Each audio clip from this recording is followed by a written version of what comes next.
I don't have it anymore since I never have streams that die when I start streaming. You're right, that's true, that's true. You've never had that, Jones, but maybe you will soon. Maybe.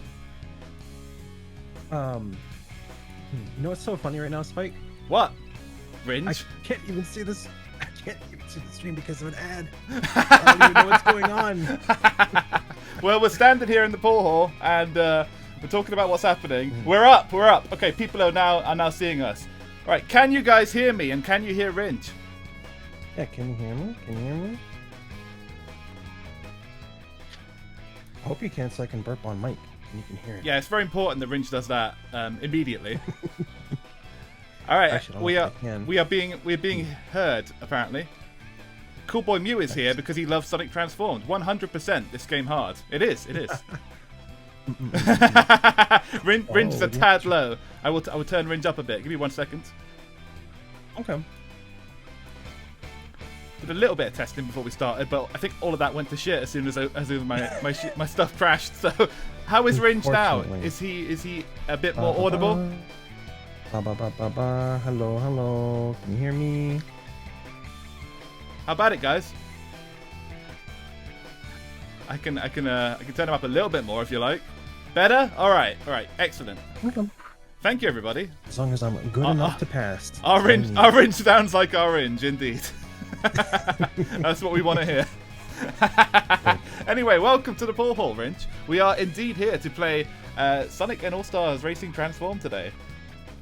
Yes. A very nostalgic game for me. I really, I got a lot of mileage out of this one back when I was in college, and I used to play this with friends and whatnot, and it's a really good time. That's right, Jones. That's right. That's exactly Jones coming in with the bants already. Yes, I'm glad you do. But I don't know if she'll show up on this stream headless, unfortunately. But if she does, I'll let her know that you were really excited to see her. Yes. Danica is a big star. She is one of the more bizarre featured characters in this game. Yeah, no, like this game is great. I remember playing it like on the weekends with friends, just to play it and just do stupid races and reverse. Oh, I hate the mirror versions of most tracks. The mirror versions, we do that yes. And it'd be fun. We'd be doing the stupid drift challenges, and they were rough. I was never good at those, but it's a very good game. They could be one of my very favorite brutal. kart racers. Yeah, as far as character races go, and kart races and all that, this is definitely one of the all-time greats. I think, like Mario Kart, when this came out, it just left it in the dust completely. Like this felt like a brand new world, for all the different mechanics and the way the stages would change as you raced on all the maps. And to be honest, like Mario Kart these days feels a bit more similar to this than it did before this. There's definitely a game that changed everything. Yeah, the amount of like attention and affection that the developers put into each and every world, so like cool. I think that really like puts it above and beyond. I mean, because I'm a big fan of Mario Party and Ultimate, whatever. Yes. I'm a big fan of that. That's a very good game also. Yes. But I don't know. Like I think that there might be just like a little bit more like something in these levels. Yeah, a little bit more soul, for lack of a better term. Yeah. It's all that Sega fan service, Yeah, like this game is great. That game is great. I mean, I can compare them because they're kart racers, but they feel a little bit different. Yeah, definitely. And hello, Guardian Zet. How you doing? Hello, Zay, and hello, Uni and Cool Boy Mew, All Bones Jones, Mechanic Cat, Headless. Who else is here? Never Gonna Give You Up, Spaghetti Harrison, Shanaha, and Ringe, of course, and Woozle. Yes, welcome everybody. Wanted to give everybody a shout out. So let's play this game. What do you think? Uni used to play this a lot with someone who was a tester for it. Ah, that's cool. Oh. We're going to Zay. We're going to play with ourselves for a little while. For lack of a better term, we're going to do a couple of versus matches, and then we can do some viewer matches later if you guys are up for it. Yeah, that could be fun. It'll be a little bit interesting to set up because I think we might have to like be friends on Steam. Maybe, yeah. I think we can make a lobby though, I suppose. And I don't know if you need to be somebody's friend to enter a lobby. I'm not quite sure. Yeah, I'm not sure. But yes, Yeah. and Uni's got his game ready. Excellent, excellent. All right, well, let's head over to the game. You need to be some people's friends for an invite. Okay, okay. Well, yeah, you guys can send me friend requests. I suppose there's nothing wrong with that. So let's go to the game right now. And I already sent you your invite. Excellent. Thank you. Thank you. Ba-ba-ba-bum. All right, am I going to turn up on the screen here? Where am I? Where am I? No. Apparently, I'm not. My stream now. Ringer's taken over. I think I might be behind something. Let me just move myself up a bit. There we go. Okay.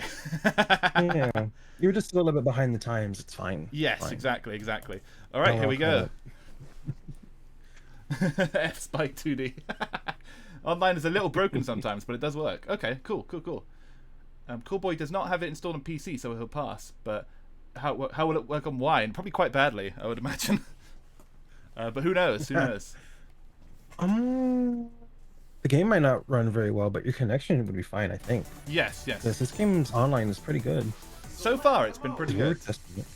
Yeah, we were testing it before, and it worked absolutely fine. Would you need another invite? Hold on, I think I'm in. Let me just press a button here. Yep, there it is. Nice. Play.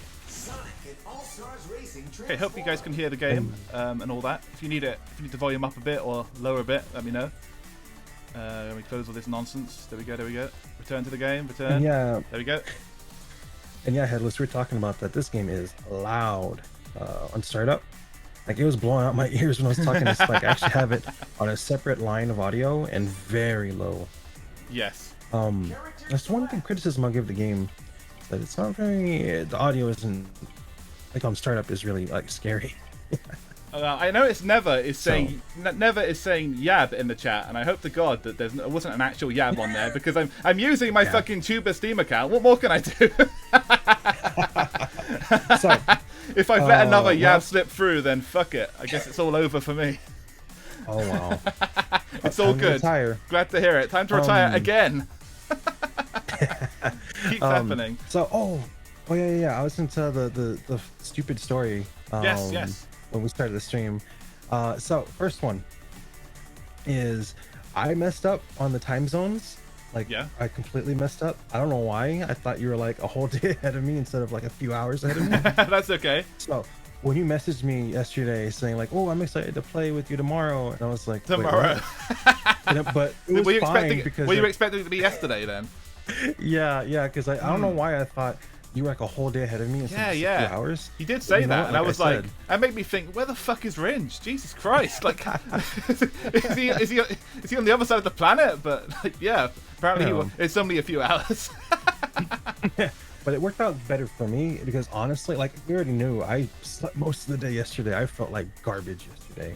So if we had done this yesterday, oh man, I would have been dead. Yeah, fair enough. So dead. It's all worked out. It worked out. Yeah. But I thought that was funny. Like I've been wanting to tell you that, but I was like, no, I won't tell him. I'll just wait till the stream happens so people can hear it. Indeed. So, I guess you can let me know when you're ready to go in. Yes, I think I'm just about ready. Oh, I noticed my chat is not on the screen. Also, I think I need to move that up a layer. Also, sorry, you guys. I will sort this out momentarily. Who cares about viewers? I care. But yeah. Here we go. Yeah, I really like that. Well, for anybody who's watching that hasn't actually played this, which it seems like not really. It seems like everybody's watching. Most of you are pretty familiar with this one. Yeah, I really like that. In this game, you can pick a character and just like have different stat weights for that character, and they can really change how it feels, but they still have like their little quirks. Yeah. But it does change up the character quite a bit. I know when I contacted Spike about doing this collab, he's telling me like, oh, I'll work on unlocking a couple of things. Like, yeah, that's fine if you want. I don't mind. I was gonna tell you this at the beginning, but I decided to also wait for the stream to start. I don't unlock anything in this game. I just play it. Nice. I saw this game had Ulala, and I'm like, I'm playing Ulala. And when I played Ulala, she has really bad handling. And then there's like a handling version of her that has pretty decent handling. Like, oh, okay, I found my character. Even if I have like like piss off for speed. You know, it's great. Indeed. Oh no, excellent. the bot's here. I don't know. I don't know how to ban a bot. I'm trying to figure this out, but there he goes. Oh, ban. There we go. I got him. No big famous for us. I don't even know. Is that the big follows guy? Oh, I tried to ban him and it said unable to fetch yeah, account. He's He's just disappeared, I guess. Vanished off the face of the earth. Bot Bros yeah, here. Yes. best you could do is just delete the message. It's gone. It's gone. So nobody worry. That I'm not a big fan of that Bot Bro. I like the big follows guy because he at least has the courtesy to write a message. But that guy just dumps his link. Like fuck off. I can't do that in my chat. Yeah, I like that guy. I like the big fan. Yeah, the big follow spot. New guys. At least he sort of you know puts himself in with the community, chats a bit, and then he drops it in. I know it's like big follows, but I tell people all the time I just love saying big famous because it sounds so stupid. Big famous. Like it makes the bot sound stupider. Oh yeah, definitely. But yeah, no, I keep saying that. Alright, so now that I'm done with the little tangents in the intro, are we good to go? Ready. Yeah. Ready whenever you are. Good. We're all good. Right, let's head in. Let's head in then. If you want to be famous, come over here into the furriesforhire.com. You know, furries have a lot of money, so they probably make some money there. For sure. I don't know about that, but have you not seen how much fursuits there's always cost? those suspiciously wealthy furries. They are always suspiciously wealthy. No boost for me, but I'll recover. I was gonna say something silly. I don't remember anymore. Oh, it's fine. Oh yeah. Before we start, we were talking about how like it's funny how this game is like Sonic is the top build guy in this game, and like neither one of us has ever played as Sonic. Yeah, we were talking about that earlier. It's really bizarre how Sega came to the conclusion that that they needed to make this an all Sonic game for the next one, when in reality, I think this was really more appealing to classic Sega fans that just wanted to play as all the characters, Yeah, like Sonic is cool, I guess. But exactly. It's not the only thing Sega has. No, not at all. And Jones asked, why are Sonic characters racing in cars instead of their feet? That's a very good question. That's the age-old question that I think can never be answered because these games will keep getting made. It's like, why are Sonic characters on hoverboards when they can just run? Well, look, it's just there because it's just cool, like. It's that and bragging rights, like Sonic can run, but like he Sonic could drive. Yeah, it's competitive spirit, exactly. He could beat you if he wanted to, but it's about beating you with limiters, Yeah, it's like putting self-imposed handicaps, and if you can still win, he's that cool. Exactly. And Sonic R, well, that's just that's a different story. Like the logic of Sonic R makes no sense at all, but I mean, that's fine. It's fun. Sonic R is a very interesting game. The best thing about it, I can say, is the soundtrack. Oh yeah, the soundtrack is tremendous, of course. And it does have cars also, but only one, only Amy. I suppose whatever Eggman's driving, if you want to count that. I don't know. That's a car. I mean, I know it's probably like a felony. Yeah, no doubt. But yeah, man. What I'll say about Sonic R is that it does have a lot of soul. Oh yeah, definitely has soul. Definitely. Oh my god. I would struggle to say it's a good game though. Oh, yeah. Like I experienced Sonic R probably the worst way I could on my broken ass PC in like 2003, I want to say. Yeah. Well, same for me. I got it. Oh, I almost made it to the finish. I completely messed that up. I got a DNF on that one. Duke Forever'd. I did. Yeah. 3D Sonic peaked with R and went downhill ever since, says Jones. Oh man. Oh my god, that's a take. Becoming a very popular guy in the chat with that one. Poor Sonic. Poor Sonic. How will he ever recover? Man. Headless says, I can easily imagine Spike and Ringe with Sonic OCs. Spike the Hedgehog. That's Spike the so funny. Hedgehog. That's actually a thing. Spike the Hedgehog is definitely a thing. I can guarantee you can Google that and find about 100 of them. But, Let's see. Yeah, maybe Orange the Hedgehog if we remove the pun. I'm sure that exists. Probably. Let's see. Let me pick another. Do you want to do a specific like level? Sure. What can we do? Like, Let's see. Do you have anyone like you really like in particular? See what we were talking about a couple before stream. Yeah. Let's see what's available in the initial selection here. How do we set that? Oh, I can set that. You can set that. The Okay, leader of the okay. lobby. Yeah, I'm looking at all the tracks right now. Sorry. Keep bringing up my overlay. Fine. That's what the friends button does. No, Yes. no, I can't believe it. One No. more yab for the collection. It's fine. You know what? I was talking about it. Let's do some goddamn Burning Rangers. Yes. Let's do that stage. Sounds fun. Oh man, It's a classic. Burning the song on this one is so good. It's a bop for I sure. love this remix of the song. It's a really it's a pretty obscure game to pluck a stage from as well. Pretty underappreciated. It's a good one though. And Jones says, Yeah. is somebody going to argue that 06 is better than R? No.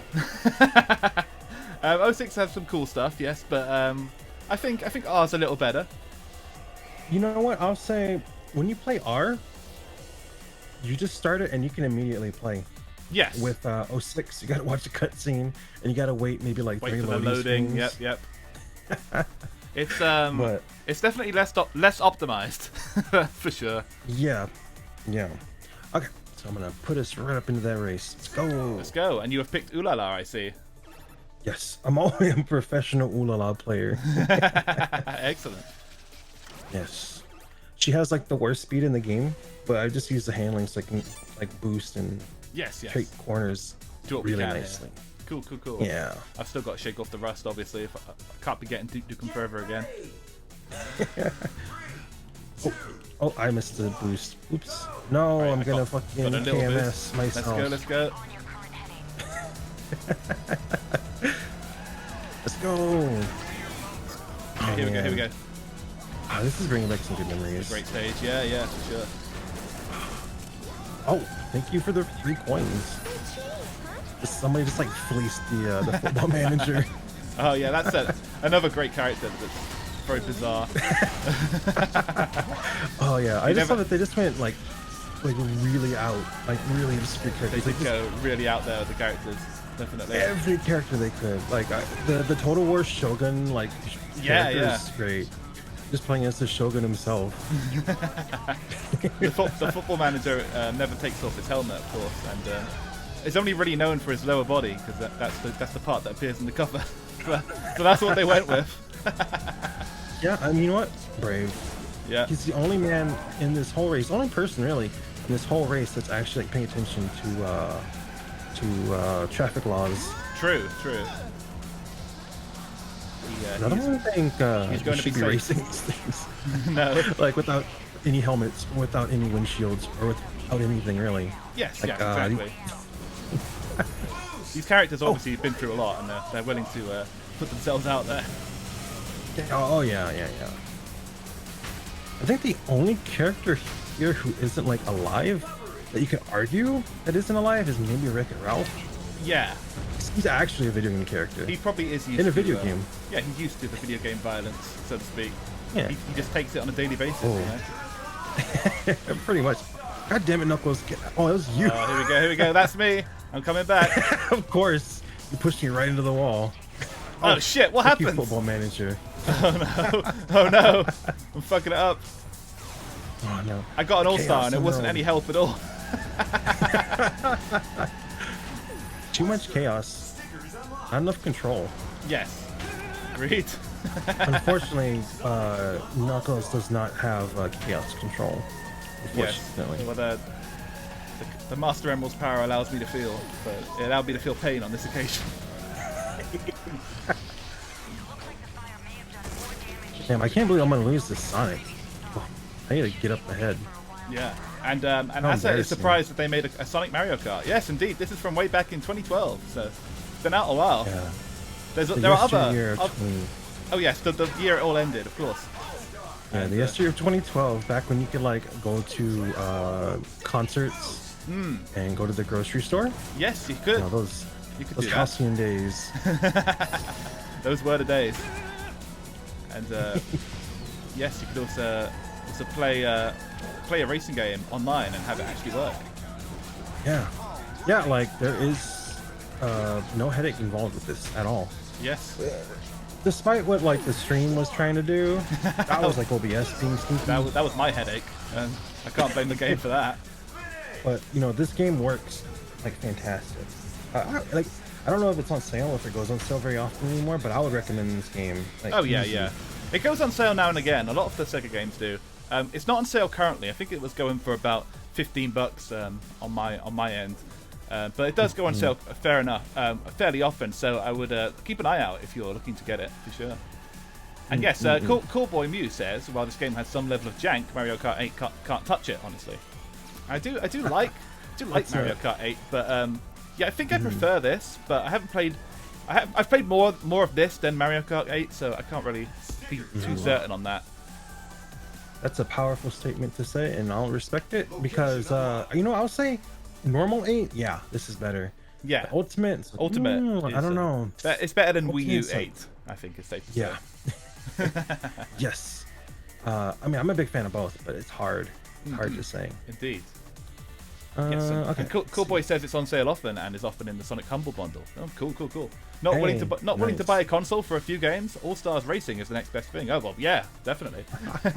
Oh, talking about buying console for a few games, man, oh man, I can't wait for Bugsnax to not be on Epic Game Store because I'm so desperate to play it. I know I can play on PS4, but I'm so desperate because my PS4 is broken.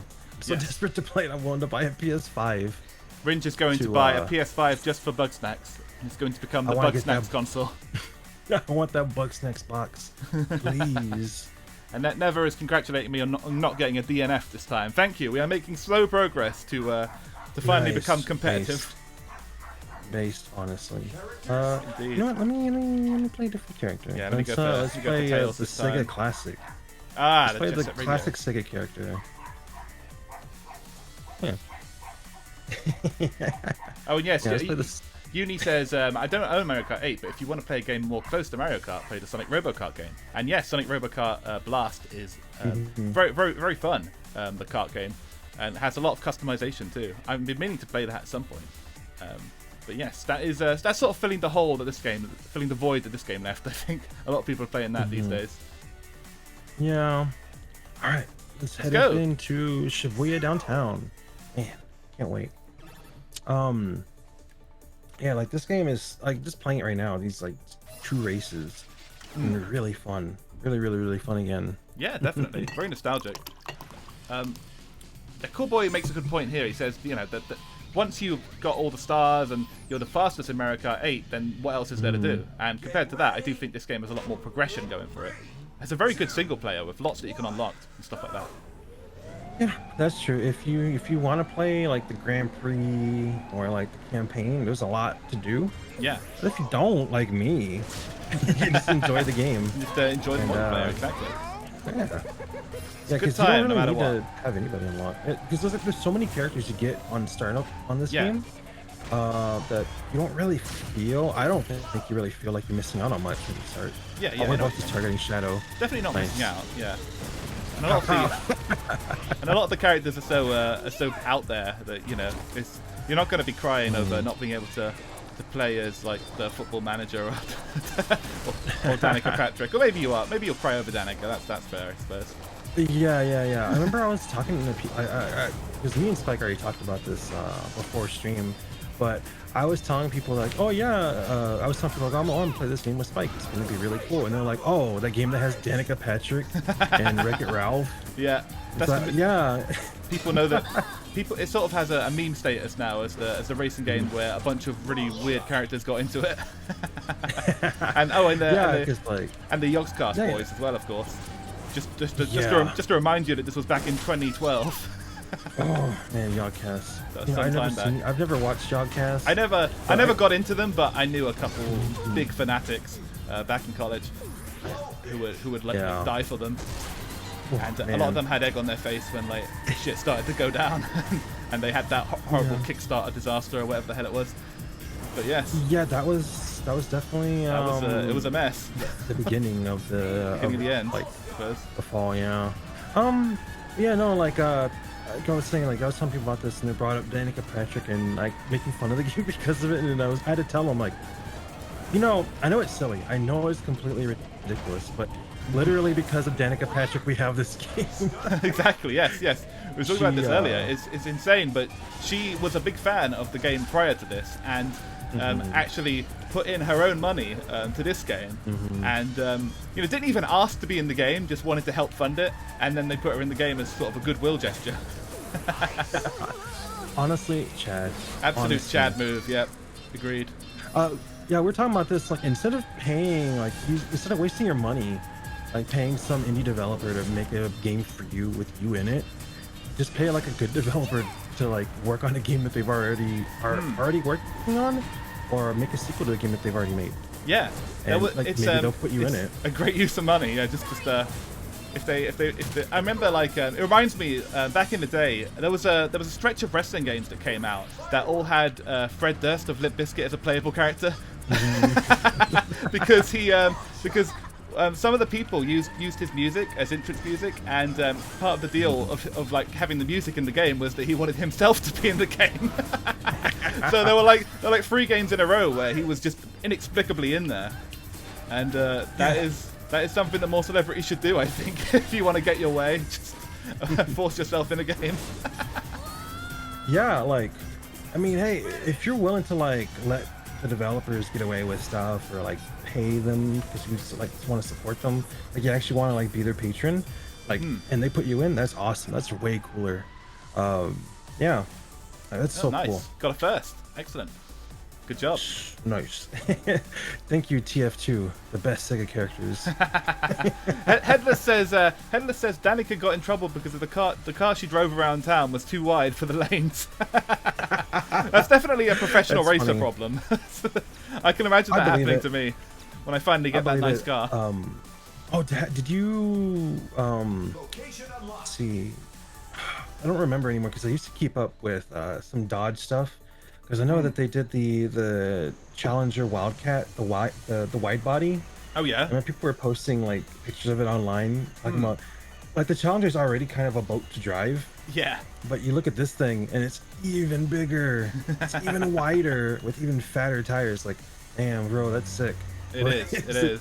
That's definitely not a car you can bring to the supermarket by any means, but it's pretty cool. That just reminds me, like, we're in an era now where like your car has firmware on it. True. It's bizarre. It's like you need to like pay for your license to unlock your car's like horsepower, and it's like we live in this reality now. Or you need to go out of your way to buy cars that have already been jailbroken. You have to like actually hack your car to drive it fast. Yeah.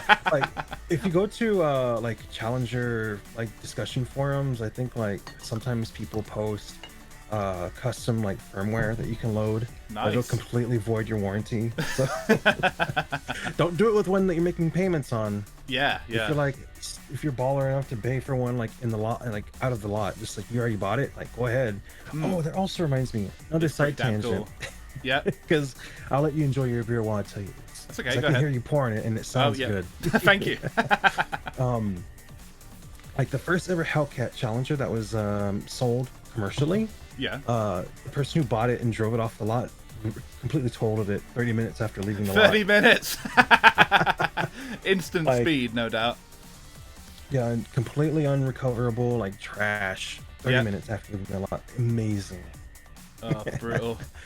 Well, that's what happens sometimes. you get that urge. Got to total it.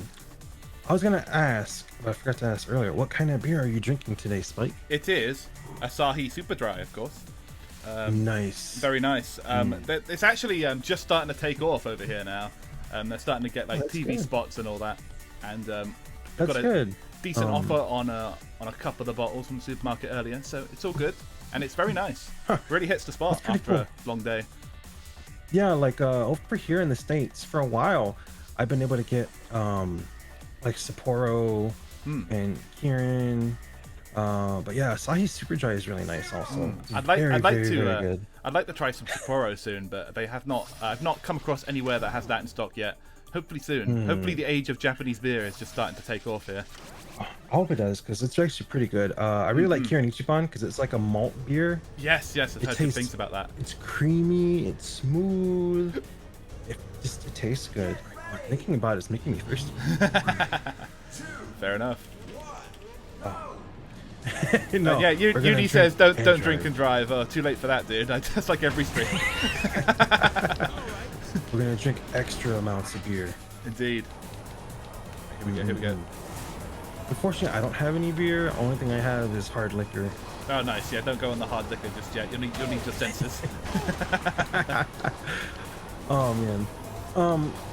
We're discussing like another thing before stream because we're talking about all kinds of stuff.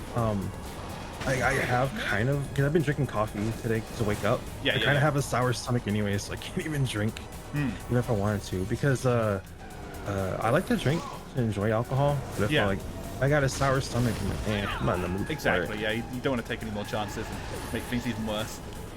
Wow. Who was that? Who's that? Age is absolutely true over General Winters by dodging my drone. I see. And dropping it on his butt. Nice. Sega Ages is also a character I really like and very silly. Yes, very silly. I don't even know what it is. It's just the personification of Sega. Just a personification of fan service.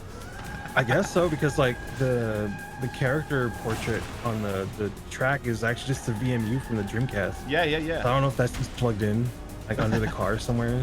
I assume so. We hear that. Get out of here, Winters. Do you hear that VMU beep as you bump into him? that'd be a nice touch. Here we go. Yes. Nice. Oh, come on, BD. Oh, shit. Oh, my game crashed. Your game crashed? Oh no! I drove too fast. Too fast. Too furious. Too close to the sun. Yes. I think so. Wow. This happened when I was playing, like practicing a few days ago. It just randomly crashed. That first game crash. Yes, indeed, Uni. And Mechanicat says you shouldn't drink and drive. Drink while driving. Saves time. Indeed. Yeah. True. I have to time my swigs just right. Like Congo says, optimize your life. Why not? Exactly. Instead of like taking time to drink and then drive, just do it at the same time. Optimize. Be fast. Why not? If you can, why not? Indeed. And yes, from what you're saying, I think crashes are pretty common in this game. Oh my god, hold on, Spike. The Are game you okay? Absolutely surprised me again, is blasting my ears off. Oh yeah. That'll happen. And yet, yes, Mew. I think that's why we saw the white screen there. I think that was the exact moment that Bringe crashed. You know what? The game audio bugged out. Now I don't hear anything. And you know what? That's perfectly fine. That's fine. Excellent. Fine. I don't want to hear too much. Yes. Exactly. You don't want to have your ears completely blown off. Mew says that apparently this works perfectly on Linux, so he's going to download it. Excellent. Nice. May race you later. All right. So. Yeah. Let us. Let's try again. This race. Yeah, let's redo the race. I'm making the lobby again. Yes. I'm still in my warming up process here. I feel like I may have even got a sixth or a fifth on that one. We're getting nice. You're very rusty. Join the club, dude. Oh yeah. Like I mean, I was pretty rusty too. Like on Wednesday when I was playing this by myself. Yeah. But like maybe an hour of playing, I felt perfectly not as good as I was like when I played this all the time. Because even when I played all the time, I wasn't good. Yeah. But no, I'm getting closer back to decent. You know? Good. But yeah, I'll let you pick the character and head back into Adder's lair. Yeah, let's do it. Oh, I think I'll go for Rio with his cool outrun cabinet. Oh yeah, it's so cool. I love that one. He was on the motorbike for the first game, wasn't he? He got the outrun cab for this one. Pretty cool. I really like that. Man, you know, too bad this they didn't really like follow up like All Stars Racing, like Team All Stars or whatever, any like that brand, and just went with Sonic instead. Because if they'd gone on one more game with All Stars instead of just Sonic, could have had Kazuma Kiryu. Ah, yes, of course. Because like that series has gotten so popular since this game came out. It would have been an easy inclusion. It's a real bummer. It's a real bummer what happened in general. Like, because like it didn't do any better as far as I understand. The removing all the Sega characters from the game and turning it into Team Sonic Racing. It was the whole concept of that just seemed to come from. I saw an interview that Iizuka was doing, and he was talking about how like he saw his nephews playing this game, and they never picked the Sega characters because they were like 5 years old, and he assumed that then meant that the game would sell more with kids if they just didn't include Sega characters at all, which was silly old people. A bit boneheaded, and evidently was not true. Very silly old people. I mean, the Sonic characters that they wanted to play were already there. Inserting more that they don't want to play isn't going to help. Oh, now Big the Cat's playable. Well, that makes all the difference. Yeah, you know what? I'd be fine with it, but they still haven't added my favorite Sonic character. Who's that? So, like, my favorite Sonic character that nobody cares about is Honey the Cat. Oh, yeah, from Sonic the Fighters. But like, not actually, but from like the beta of Sonic the Fighters. Really obscure. Yeah, I mean, she did get put in the comics, so she does exist. And she got put line. in the Xbox/PS3 re-release. I think you can actually play as her properly there. Yes. They actually properly put her back in. We were talking about that. We were talking about that. Talking about on one of your streams. Yes, I believe in the chat we were talking about that before, and yes, that is exactly what happened. They just put her back in because the code was already there. Yeah, why not? And just finish it. And yeah, Cool Boy says about Sonic Racing that it's the same engine, but it just feels lamer somehow. I completely agree. It just feels slow. I don't know. It's weird. Yeah. It doesn't feel right at all. Like this game is cool because of like all the crossovers. That's what makes it cool. Yeah, the crossovers and like so and you know, Sonic Racing has that tag team mechanic going on, where you know, you're constantly kind of having to work together when you're playing the game normally. And this doesn't have anything like that. It's every person for themselves, you know. So yeah, things feel a lot more hectic, which is what you want in a game like this. Yeah, like this game, like I never really grew up with Sega stuff.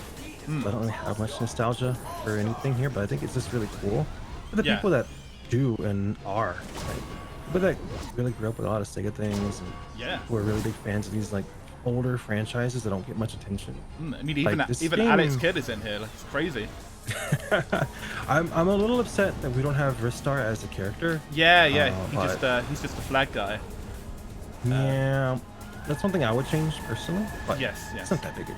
It's not that big a deal. Another like one if I could. Another one that could have made it in had they made a third game of this series properly. Damn shame. Yeah. I know he's not a Sega character, but one character I would have loved to have seen in this would be like Dynamite Heady. Oh yeah. He's so cool. Definitely. He's so cool. Not cool because he's lame. Not traditionally a Sega character, but like I mean, he's kind of. I think a lot of people who had Sega consoles still play this game. So. Oh yeah. You know. Yeah. It's a treasure game. Yeah. So like, why wouldn't you play it? Exactly. But yeah, it was on the Dreamcast. On the Genesis. Yep, absolutely. Yeah. It's a pretty cool game. Like I always thought like Ristar and Dynamite Heady. Like I used to always confuse them in my head. Like, I didn't know about those games until like I was like 11 or 12 or so. Yeah. And I kept confusing the two games because, like I said, I never played Sega stuff, so I didn't know a lot of things about Sega games.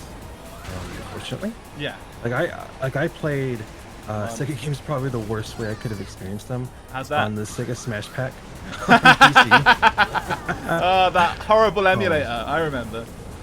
I had that one on the Dreamcast, in fact, and I was that was the first time I played Sonic 1, and I was just like, what the fuck? So I was like, I was playing the PAL version on top of that, so it was like terrible emulation and the music slow. I feel bad for people that use the PAL. Like, oh my god, that was like the worst way you could have experienced like Mega Drive games. It was rough. I never actually had a Mega Drive of my own. I did often go to a friend's house that had one there. And I just never made anything of it, you know. And it kind of blew my mind when I went on the internet years later, and everything was faster. all of a sudden. I was lied to. I was lied to all By those the years. French. I think it has something to do with the French. You could blame them for. I'm sure power or some French TV or something is probably the cause of it. Yeah. Mhm. Only supporting 50 hertz. How dare they? Yeah, something like that. Like I know there's something silly like that. There's also like SCART or whatever that Yes, big like that was kind of giant ass plug. that was the And then main. if you want that. That was the main like form of connecting things to your television back then. And yes, Uni has clarified that Alex Kidd recently got a remake. So they are once again they're showing some love to a very old series there. Yeah, like that's cool. And I know that they did a VR version of I think it's VR of Space Channel 5. Oh yes, that's cool. And it also has Hatsune Miku in it, which why isn't Hatsune Miku in this game? Seems like a pretty obvious crossover, I suppose. Yeah, like if they had made a third one of these, they probably would have put like Kazumi Kiryu and Hatsune Miku in there. Yeah, that would have been great. Agreed. Like they won't put Miku in Smash, but put her in All Stars Racing. Oh, no, yeah. it doesn't exist anymore, so no, they can't. All of her games were Sega anyway, so you know, might as well. Damn. Let's see. I think this is a Knights stage. Oh yes, cool. It is. Oh, fun story about Knights. So like we used to have a you probably heard it over maybe on across the ocean. We've had a big store called Toys R Us. Oh yeah.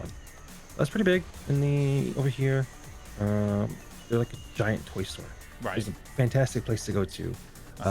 One thing I liked is that they would always have like consoles and games like on display. You could try them. Of course, They would have different ones on every week, different rotations and stuff. Yeah. And I remember it was, if I remember right, it was 1995. It might have been 96. I think it's 96. Yeah. No. Yeah. And I was second guessing myself. But anyways, pretty sure. Let's say 96. Okay. And they had Knights. The demo of Knights on display for the Sega Saturn. Excellent. Keep in mind, I have never seen a 3D game before in my life. Yeah. It's just Like a bit, that was like the world mind-blowing for you? I used to live in. Yeah, that was like the world we used to live in. There were no 3D games like that. Exactly. Like, the only 3D game I had played up to that point was Balls 3D, and that's Yeah. a game nobody wants to play. There were pre-rendered games like that, I suppose. But there was very little in regards to like the camera actually moving. You know, I remember that being kind of a bit that blew my mind as well. In Knights, when you go through the sections and the camera like swings around and then you're like behind him and you're controlling him, it's really crazy shit back then. I remember. But I think I saw Mario 64 first actually. So I was. Oh damn! I don't remember where I saw it. It may have been in Toys R Us or somewhere, but before I had the console, I definitely remember seeing it and thinking, Jesus Christ, what is going on here? Oh my God, I'm pressing the button and the camera's actually moving. Like, how is this possible? So cool. Like, I remember that game. I didn't even know what I was doing in Knights. I was just playing it. You know, I didn't even know what Knights was. I remember just seeing it as like a purple guy. Yeah. My brain auto-corrected it into him being a ninja. It was like, it's just I can ninja see it. game I played when I was like really little, and it was the first 3D game I ever played. Nice. Because, oh man, I remember that game absolutely blew my mind. Definitely. But it wasn't until like 2000, maybe 6, 2005 that I finally realized what I played. Yeah, and you actually tracked it down. That's the Purple Ninja game. Yeah. And I was playing it absolutely wrong because I was just walking on the ground. I That's the kid. Yeah. It's so funny. And Uni has clarified that the Alex Kidd remake was actually being made by fans first, and then Sega came in and took it over essentially and gave them money for it, which they're very good at doing. They did that with Sonic Mania as well. You know what? That's probably the best thing I was about to say. Like what happened with Sonic Mania, it was. I don't know why Sega competed with themselves. By doing that with Forces and having it released so close with Mania. But I don't think they considered like Mania like a real game. You know, they had no idea how successful it'll actually be. I think. I don't know. It's just weird to me that Mania is canon into the Sonic timeline, and it happens right before Forces. Yes, they added that bit at the very end of it, didn't they? Where they kind of ties in the events of Forces. Very bizarre. It's like, why? It's weird. That's so bizarre. Just to remind people that there's a real game coming out, I guess, that people will immediately forget about. Yeah, because like nobody really plays Sonic Forces. The only time people bring it up is like, yeah, it's kind of fun to make a silly, goofy looking like creepy character. Exactly. The character creation bit was fun because it's sort of it's got that meme status to it where everybody's been memed on Sonic fan characters for so long that actually being able to do it is pretty fun.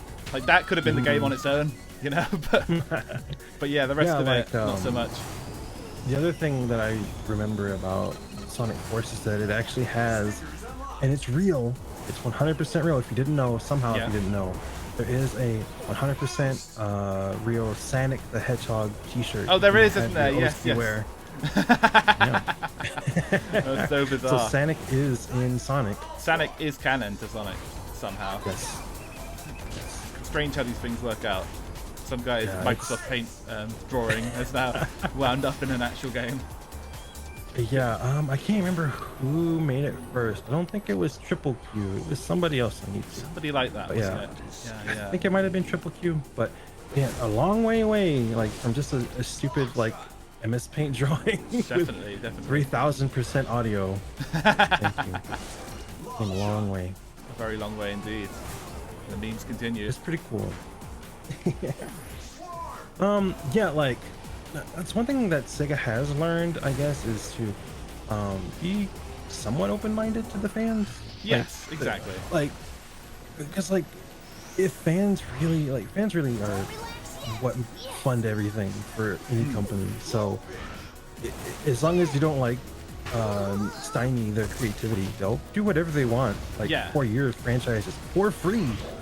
Like, that's the thing. They'll do stuff for you for free. They will. Absolutely.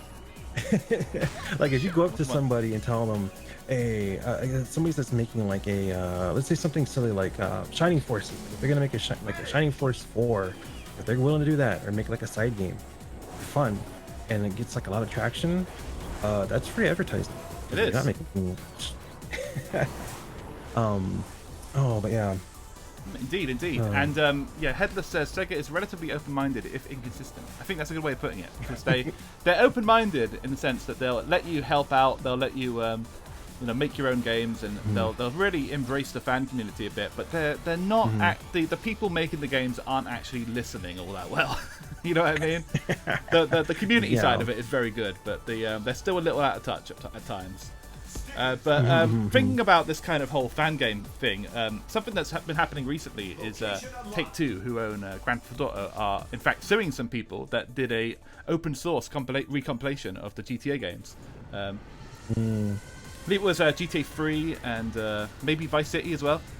Some people essentially did like decompilations of them where you could get them to run on different consoles and whatnot, and they're now obviously taking them to court, and that shows you the difference in how some developers will approach fans doing their own projects like that. Some will literally sue the pants off you, while others will bring you on board. And Take-Two on that occasion could very well have just gone, hey, you guys have some money here, make our fucking Switch port of GTA, and it would be literally no work. The work's already done. Like just hand them the money. Yeah, like they can verify it, they can test it themselves, they can even stop it from like coming out and be like, oh, let us see this first. Like let us. I mean, they could stop it from coming out and just take the code, but there's no reason to fucking like ruin their lives over it. Yeah, but that's just how they are sometimes. Like it's funny. The GTA is like honestly, I kind of feel weird about GTA now as a series because like as a series, it's kind of like pales in comparison to reality at this point. Because the last you mean the absurdity of reality right now? I would say the last 8 years have been like GTA 5 got outdone by reality. I know exactly what you mean. Yeah, definitely. There's no event in GTA 5 you can point to that hasn't been something very similar in real life. Yeah, for the most part, pretty and it's funny and it's a little sad, but it is. I think in these last couple of years, I mean, maybe I shouldn't talk about them that way, but like the way that Take-Two and Rockstar has kind of acted the last couple of years makes them really seem very what's the right word for it? Not sensitive, but just very Corporate dickheads. yeah, a little bit like that. Like I don't know, they're kind of like becoming like like people that they parody. Yes, parody in they games. are. No, so it's a very good point actually, because they were always kind of the developer that was a bit more closer to home. You know, had that kind of sense of humor where they were in on the joke and that kind of thing. And now it's like the exact opposite. They're as big as you can possibly get. They are, you know, they've made so much money. They keep making money hand over fist with GTA Online and Red Dead 2 and all that, and they're just going to keep going and going and going, and it'll never end. And so they have absolutely become what they hated, and they don't care. Yeah. They're just going to keep suing people. Came a long way from Zoink, the assassin, alien, whatever. Yes, exactly. We really have. Oh man, it's funny that I know about like, because I like to like read up about old game history and just stuff in general, and learning about like how games were done like on PCs back in the 80s and 90s over in Europe. So fascinating, so many, fascinating, so weird. the home computing scene and all that. It's really interesting stuff. Definitely. I was unfortunately a little bit too young to, you know, and I missed out on a lot of it. But it's really interesting stuff for sure. How everybody had their own like had their Specky or had their like Commodore, you know, and you get different ports of games there, and some of them would be quite good, and others would be just completely horrendous. And each computer had its own like had its own specific sound. So like everybody knows the C64 sound and, you know, the Amiga sound and all that. It's really cool time, it seemed like.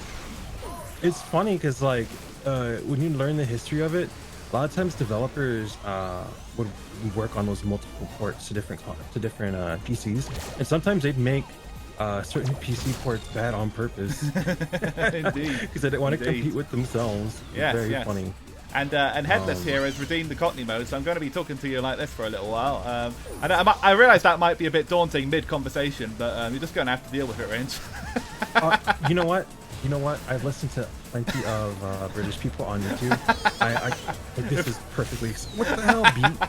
I'm glad you're going to be used to it. Excellent. And yes, indeed. The people responsible for GTA basically quit the company by this point, so it's over. Indeed, very well put, you. It's definitely like a Rareware situation, you know. Like most of the heavy hitters have moved on by this point, and Take-Two are just kind of the corporate overlords that are taking everything over. So it's like that's just how games go when they reach a certain threshold in like size.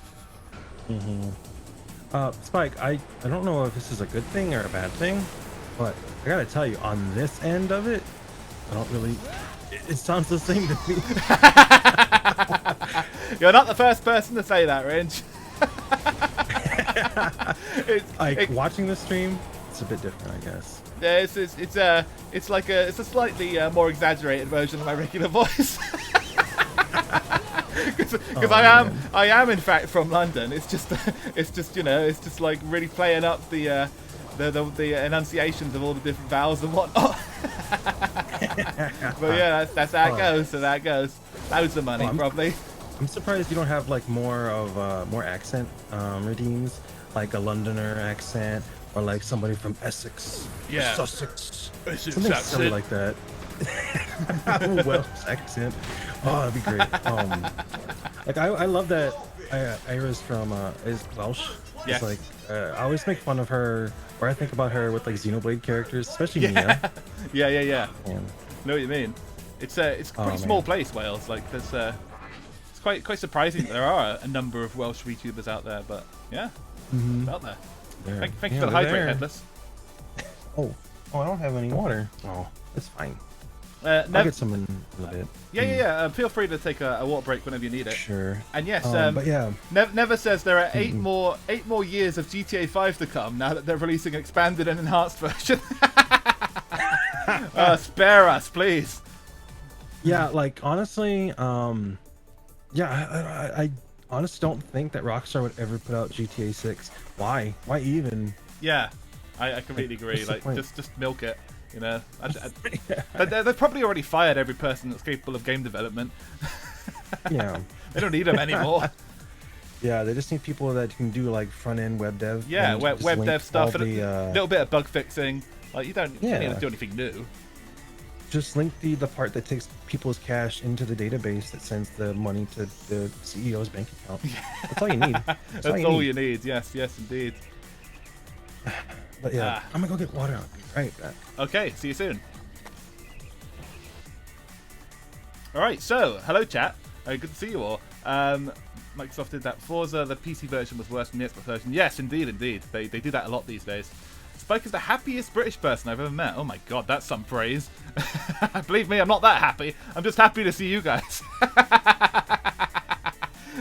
Streaming makes me happy. That's the best way I can put it, I suppose. Need your wires, indeed. Wales, where's that? Indeed.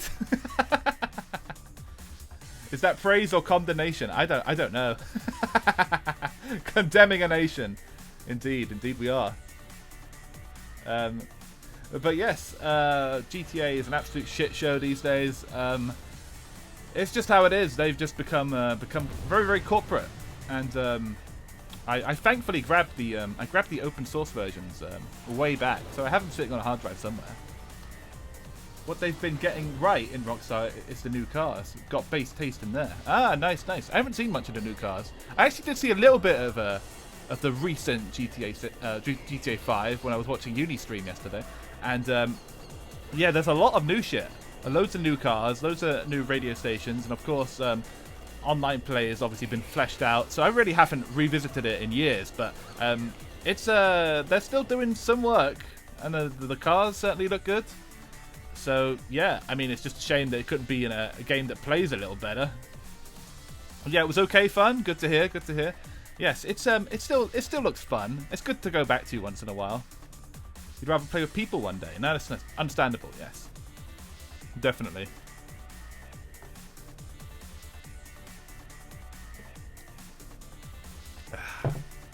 Yeah, it's just one of those things. Like it's good, but at this point, it was so long ago that, you know, what are we even celebrating at this point? You know, the game came out so long ago, and it's nice that it's still playable and still enjoyable, but you know, it's beyond a joke. As Never said, we're probably still in for another 5 years at the very least. GTA madness. No, you're back. Oh, hello. I'm back with water. Excellent. Wait, this reminds me.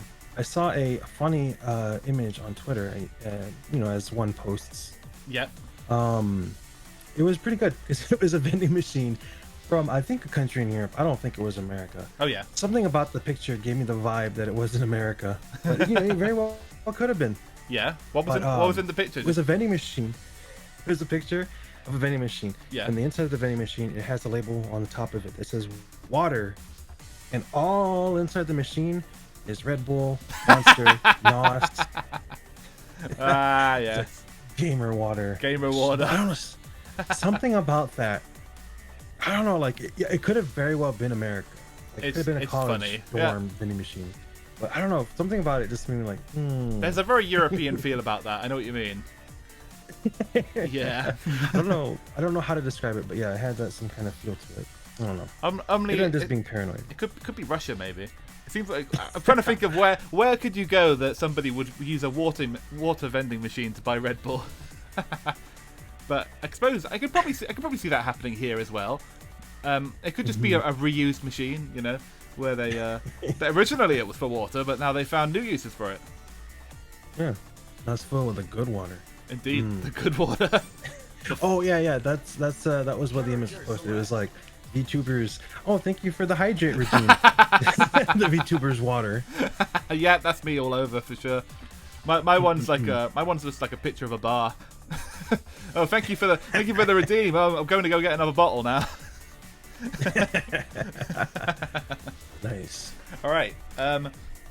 Let's play as Metal Sonic this time. Sure. That's fine. You know, I'm gonna play as Alex Kidd. Nice. Who plays as Alex Kidd? Yeah. Okay. I don't think I've. Uni says, "Yeah, I'm drinking water." That's me.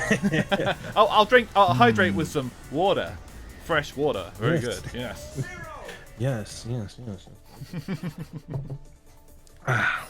Tasty water.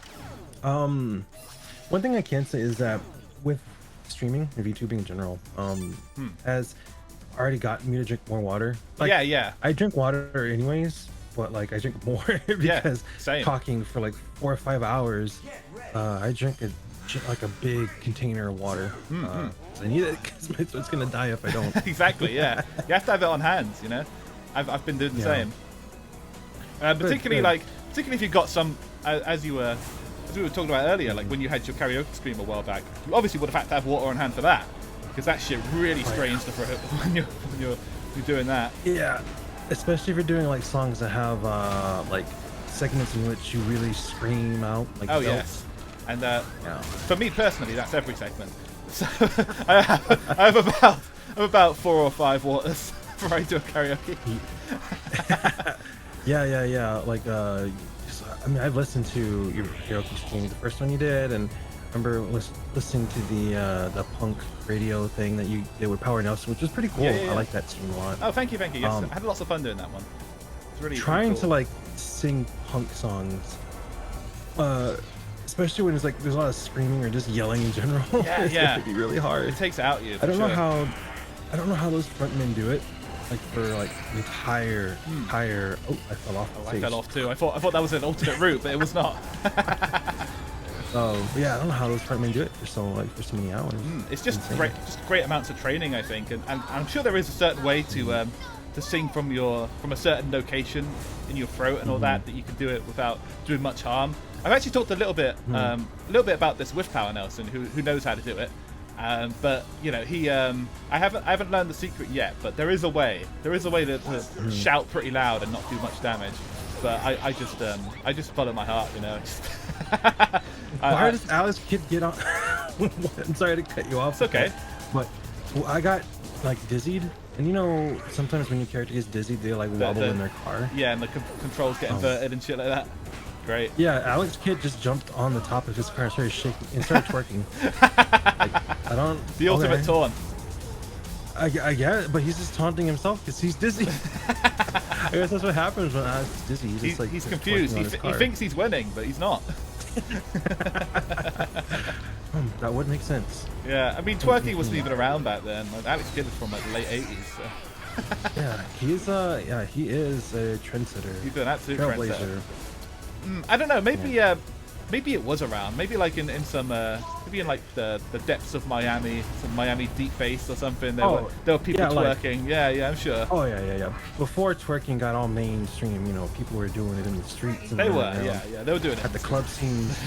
You know, that's actually where like all the cool stuff happens. Actually, just like in the slummiest cities. That's right. Yeah. Like worst dance clubs. That's where all the cool, good dances come from, and then people just like from the fancier parts of the city see it. Yep, they start doing it for themselves. But pretty much anything good always comes from the underground first. That's just the general rule. Nothing good ever comes out of corporations and nonsense like that. Oh, I finally got first place and I lost it instantly. Oh, but can we come back? Can we come back? Oh, I have first place again. Let's go. Can we get a shout out for first place? Yeah, please. Come on. I finally redeemed myself after all this terrible driving so far. Oh shit! Let's go. Oh no. Alright, here we go. Yeah, I'm still in it. Here we go. Ralph. Yeah! I did it. I got third place stolen from you. I got fourth place. You know, that's better than... Nice, that's pretty good. That's better than Alex Kidd usually does. Yeah, GG, easy. Twerking was just called pedo in Puerto Rico. Or was that pedio? Nice. Pedio. Okay, interesting. I can only imagine the cries of pedio in the streets of Puerto Rico in the early 90s. Yes. Uni is informing me that I'm getting it completely wrong, which I'm not surprised by. Okay, well that was fun. I finally got a first place. Thank you for the patches, Never. Okay. Nice. That's a good job. Fantastic job getting Thanks. first place. Well, it had to happen sometime, I suppose. Yes. And yeah, never confirms. I'm pretty sure that's not how you pronounce it. I know, dude. I know. I gave it a shot, but I knew it was wrong the second it was coming out of my mouth. All right. Well, yes. Let's see what we can do now. Let's do Race of Ages. Oh yes, here we go. Yes. This stage always made me suffer. So let's do it. Let's suffer together. Yeah, like I learned about, like, I don't know why, just like a few years ago I was doing research, not research, but just learning about different dances that got popular over the last couple of years, and just styles that were popular in their origins and stuff. There's a dance style that's called voguing. It's like people do runway poses and they like the Madonna song, of course. And they just like flop on the floor, and I don't mean like, they just like fall down a little bit. They just like slam onto the floor. Great. Bam. And they do like poses to the beat drops. Just to the thumping of the music. It's very funny. I can imagine people do like voguing competitions. Yeah, just see a bunch of people fall into the ground all of a sudden. It is pretty fun though. I'll say that. Cool. But it's just funny to see like all these like fancy dances and like their origins. And it seems more often than not, they all happen to come from like the gay club scenes. Whatever big cities that they're from. Like people just like just take them for themselves. Yep.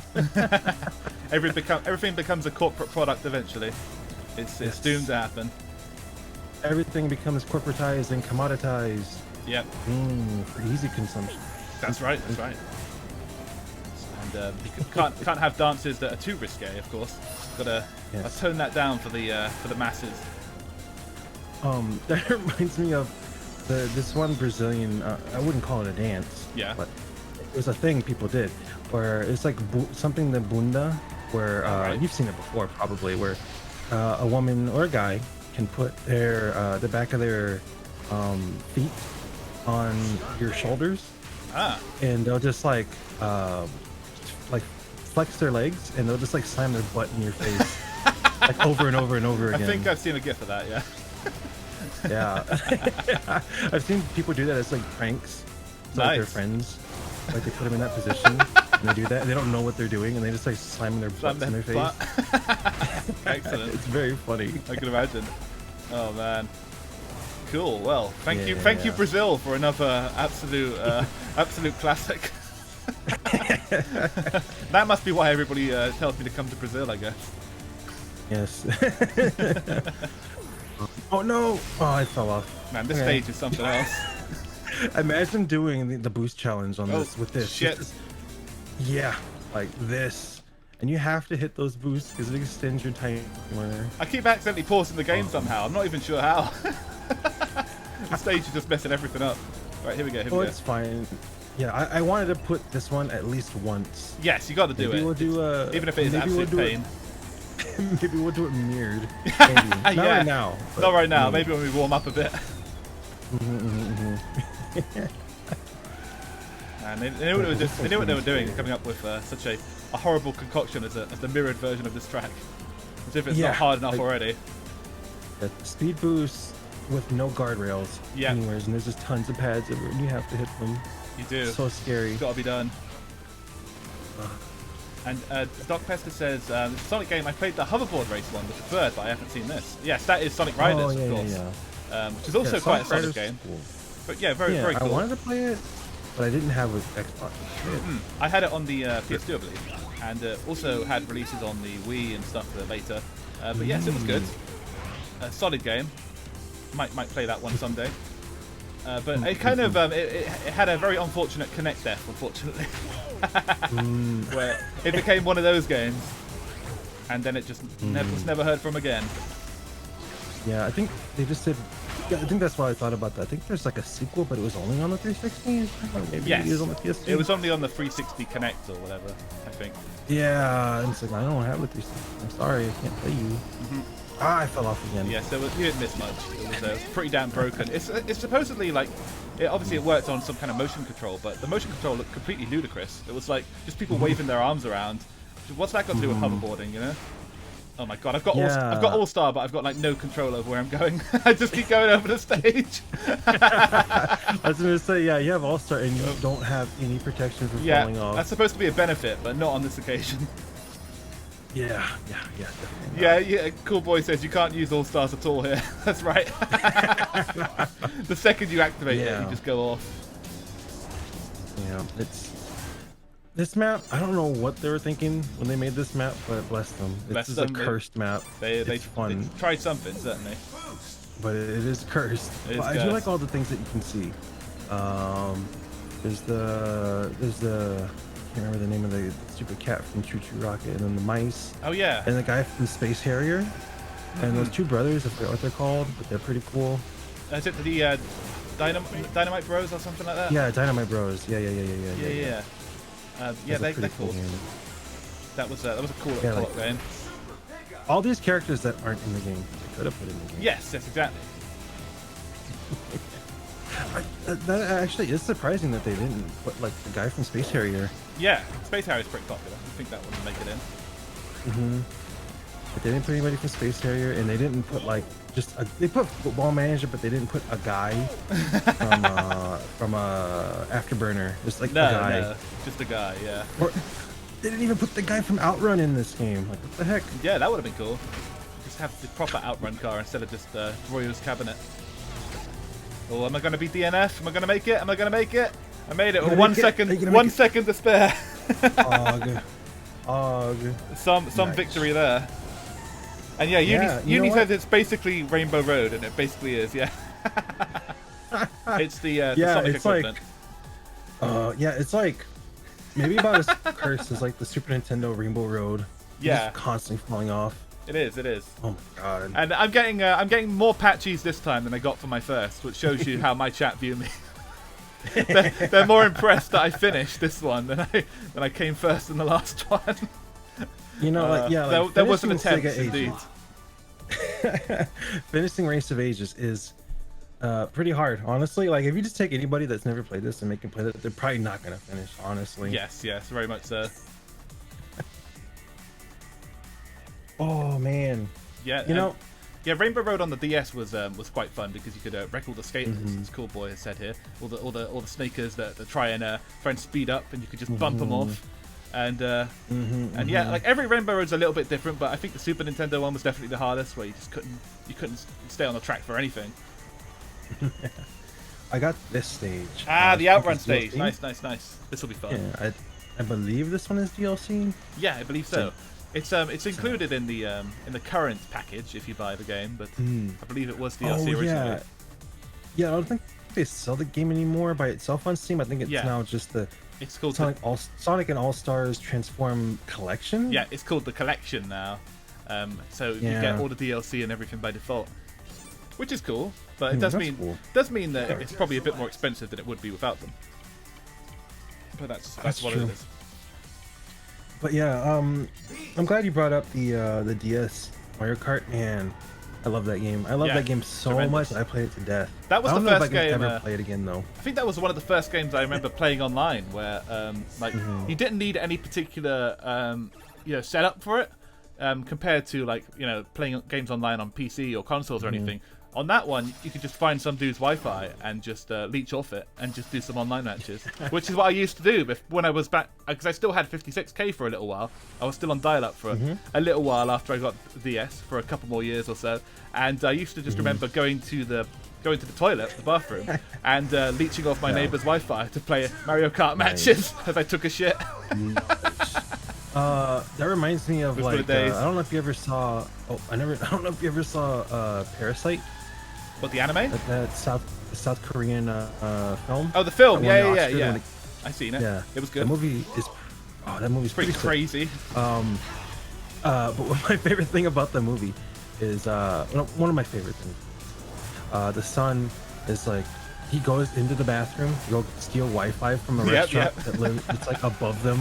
It's like, man, I can relate to this stuff. I definitely like that. I definitely related to him. Yeah, I used to do that shit all the time. I did it for my PSP as well sometimes. Both of them were like that. You could just find a Wi-Fi spot and you'd go online. It was that easy. And that was sort of back in the day where a lot of console games were like paid services as well, where like things were still on GameSpy and all that nonsense. So like it was actually quite cool to be able to do that back then, without paying anything. Yeah, like Oh man, GameSpy, I had a rough relationship with GameSpy, but it was cool, I guess. It was and cool did for break, its time, but yeah, when it went offline, but it was. I remember it was doomed to fail, you know, as more free services came in. Yeah. I just remember going to GameSpy to download a bunch of Max Payne mods. Oh yeah, of course. Mods for other games. The mods were really good. It was very useful for that. Like people have Game Banana now, but we didn't have Nexus mods. Yeah, none of that. Or Game Banana. No. It was all Go to GameSpy. GameSpy, or go to like some weird Russian website, or go to a forum that's dedicated to that game to get mods. Go to a forum and search every post in the thread for a link that actually works. That's the way it goes. The way we did it. Yeah. Ooh man, those weren't the golden days, but those were the olden days. The olden days, yes. I was talking in I remember this morning. I told you I woke up like super early this morning. I actually caught Ira on Twitter. We had a short conversation. She was talking about it's like watching like seeing people back in the past like watch anime. Yeah. Like all huddled together around like one television together. Oh yeah, of course. It seems so cool. It's like that's what people had to do back then. Oh, I'm stuck on the boat. They had to do it, absolutely. Wow. Are you like legitimately stuck? Can't get out? Like I wasn't even on the boat. I was like stuck in the boat's hitbox. Oh, nice. Versus in the model of the boat. Has it reset you yet? Spinning in the air. Oh, I'm out. I'm good. But, good. I don't know. I don't know if I'll be able to finish. But yeah, I was telling her that I was. I'll do my best. You used to do the same thing to play Metal Gear Portable Plus. Nice. Excellent. Yes. Good days at the PSP. But yes, I mean, I had a. Let me think. The first, I don't remember like huddling around a TV to watch anime, but I do remember like having to like talk about like dodgy websites and stuff just to suggest people like find it before it was on Netflix. Before anything, I'd be like, oh yeah, go to this website, but don't forget to close all the pop-ups and don't forget to don't click the Viagra links and just go straight to the film. And yeah, it used to be like that, where like there was no proper way to actually take it in, you know, because everything was the Wild West for a while. Yeah, like I was telling you, like that's how it was. Like if you weren't huddled around like a TV at a convention or something, you had to just borrow it from friends or like pass around pirated copies of anime that had like fan subs, hard subbed onto it or something like that. Or like multiple generations, like lots of VHS nonsense going on, scan lines going down the screen. It was a time. It was a time in history. A time was had. Yes. I was in first place briefly, but I could not manage to keep it. I'm going to finish in 5th. It looks like. What a shame. Oh, nice. Oh, and Headless has clarified. Legit copies, you mean, Ringe? Yes, indeed. We're talking about completely legit copies here. We'd never copy an anime. We'd never do such a thing. We are good, upstanding citizens. And yeah, I was telling her like, you know what? It's kind of like when people do like Discord watch along, stream watch along. It's kind of like that. You kind of capture that kind of feel. Like I've talked about this with multiple people before, where it's like being a VTuber now. It kind of, in some ways, it kind of harkens back to older internet. Yeah, like, definitely. The feel of sharing things and just like making fan art or videos or music just for the sake of doing it. Exactly. Just for the hell of it. Just to spend some time with some similar people. That's exactly it. Yeah, and it reminds me as well. Like you get VTubers that do like watch-alongs. It reminds me of like way back in the Justin TV days. People would just like throw fucking anything on there. Like they just drop a link and be like, "Hey, we're watching this film. Want to join?" And like we just watch fucking Kung Pao or whatever. Oh, you know? Man. Those were the days. I didn't mean to do that. Oops. Have you? You've submitted. It's okay. We can go back. No, we must finish the fight. We must. Let's see what kind of mess we got. I mean, if you want to go back. No, it's fine. We'll give it a try. We haven't done the stage yet, so. Oh, aye, okay. Or I guess I'm AI. Yeah, AI. Oh. You know what? It wasn't meant to be, Spike. No? What's wrong? No. Have you been? Again. Oh, it crashed. Ah. I don't know why the game is crashing. Interesting. It's, you know, this time that I've installed it on my machine, it's been doing this, but like Weird. never before. Yeah, It's yeah. really interesting, but also sad. Because yeah, it never did this. Very strange. I wonder Maybe if I it's, have to like update my drivers. it's probably some little weird conflict like that. Yeah, especially if the whole game's crashing.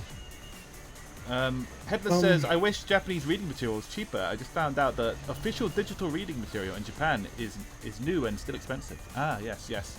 Indeed. It's kind of a big investment now, and it just gets worse as the years go on. You know, getting reading material that isn't like just absurdly rare. It's the same with video games for that matter. Yeah, I mean that's why like companies should be offering like we don't really need more, but that's why companies manga publications should be offering subscriptions. Yeah. Just read your entire catalog. Exactly. Instead of having to go out and buy every single volume. Yeah, and that's why pirate sites are so useful as well, because like there's no subscription that's going to offer you the service of like having every manga you could ever think of, like at the click of a button. And like the various publishers should have everything on their catalog readily available. Like it's fucking you got it. Why don't you just put it up? It's stupid. Yeah, like wasn't it Gabe that said that piracy is a yes, a service problem. The service issue. It's not. He's quite right, indeed. Yeah. Because like if you can offer people a service that will compete with what's out there, then they'll be more inclined to pay. Because nobody wants to like put their computer at risk or whatever the fuck. They'll gladly take something safe if they can. But I mean, if you're offering a trash service that offers nothing else, then yeah, you can only expect the same thing to happen. Because like it's a lot of work to to obtain totally legal copy. I mean, it's work. Indeed. And yes, Headless says, I want to buy Far Cry 6 on release, but Ubisoft and Epic only. Yep, understandable. If you have to only get on Uplay or EGS, Uplay, that's right. I mean, Epic is bad enough, but yeah, fucking Uplay as well. Just like nothing like Epic Game Store is bad because it's still completely. They still don't have a shopping cart. Nope. They still don't have a shopping cart. All these basic things that you take for granted that they still don't have. Know that. Even fucking Uplay has a shopping cart. Yeah. Like, goddamn, dude. Like, how much do you have to suck to not have anything on the roadmap done? I know. I sent the invite. Are they even trying? Yes, I'm accepting it now. Hold on. Man. There we go. Looks like it's gone through. Yeah, it's kind of, honestly, it's pathetic. It is. That they want me to pay money, but they're not willing to like put in any of the work. Yeah. Pay money for such an abysmal service that offers nothing that Steam doesn't. Yeah, it's because they're like just trying to get me to pay them for, I don't know, their stupid aggressive like Fortnite exclusivity deals. Yeah. Like they just want me to help fund their exclusivity deals. Exactly. That they're doing, I guess. So they can get even more exclusives that are just going to be more annoying than they would be anywhere else. All right, well, thank you for coming, Cool Boy Mew. Have a good day. All right, yeah, thanks for coming, dude. Good seeing you as always, and thanks for popping in. So I'm going to play as Wreck-It Ralph now. It's about time we did that. Nice. Can't wait to see you wreck it and make my game crash. I'm about to wreck it in more ways than one. Yes. But yeah, I'm pretty sure it's just going to be something stupid, like I have to install the new driver update or something. I don't know. Like, very possible. I don't know. My graphics card acts weird. Like, I have a 2080 Ti. Yeah. And normally it'd be like, oh, this thing's like pretty good. It can handle anything. Sometimes it acts a little bit weird. I don't know. But sometimes, it's a little bit weird. Sometimes weird shit happens. There's no explanation for it. You know, it would be nice if like I had the option to get another GPU, but oh yeah, I'm in the exact same boat. Like, there's no fucking option for that. GPU wise, computer wise, like yeah, I blew some money on the thing I'm actually running this on. I got a gaming laptop just for this. Just for, well, not this specifically, but 3D games, so it could essentially offload some of the strain on my computer, And I it was does gonna work. say, damn, you got a computer just to play Sonic All Stars? What a Chad. That is a pretty Chad move, to be fair. But yes, like part of the reason I got that is because so I could just do streams a bit more smoothly and stream stuff that isn't completely retro, so I can at least do some relatively modern stuff. But like the issue is that I'm still doing my actual streaming from a very, very aging computer that's just barely hanging in there. And obviously died at the start of the stream, as it often does when the weather gets hot like this. So yes, say, like my heart goes out to the VTubers that they don't necessarily play the games that they want to play. They play the games that they can play. Exactly. Yes. And yes. so they have to do like other content, like art or karaoke streams or of course, chattings. I appreciate that. I appreciate it too. And the important thing about this whole genre of entertainment is that it's important thing to remember is that people are here for you, and they will put up with whatever you can do, whether it's playing mostly retro games or doing art streams. If they like your personality, they'll stick around for it. And so you shouldn't get caught up on that kind of thing. And I know a lot of VTubers do. A lot of people get a little upset they can't play the hot new game, but it doesn't fucking matter, dude. Like nobody is like dropping you because you're not playing Fortnite or you're not playing whatever the hell else is popular. Yeah, like interesting enough, like some people might take it as an insult. I wouldn't. I think it's pretty nice that people do that. Yeah. But I've been told before that people would like to tune into my stream and they might not even watch the stream. They're just like listening. Yeah, while that's they're fine. working or doing other stuff. Oh so, yeah, that's fine. I get that a lot. Yeah, it's great. I've got no issue with that at all. It's great to have have something in your ear that just kind of can give you a bit of entertainment as you're doing some mundane shit like working. Don't think it's an insult at all. I'm always happy to hear that people have me on in the background as they do their reps in life or in work or whatever the hell else, and it's really flattering. I think.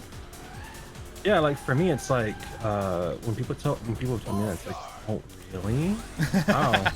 Like, I'm surprised people would like watch it all. But like, oh, you're doing that? That's cool. That's going out your way to watch, if anything.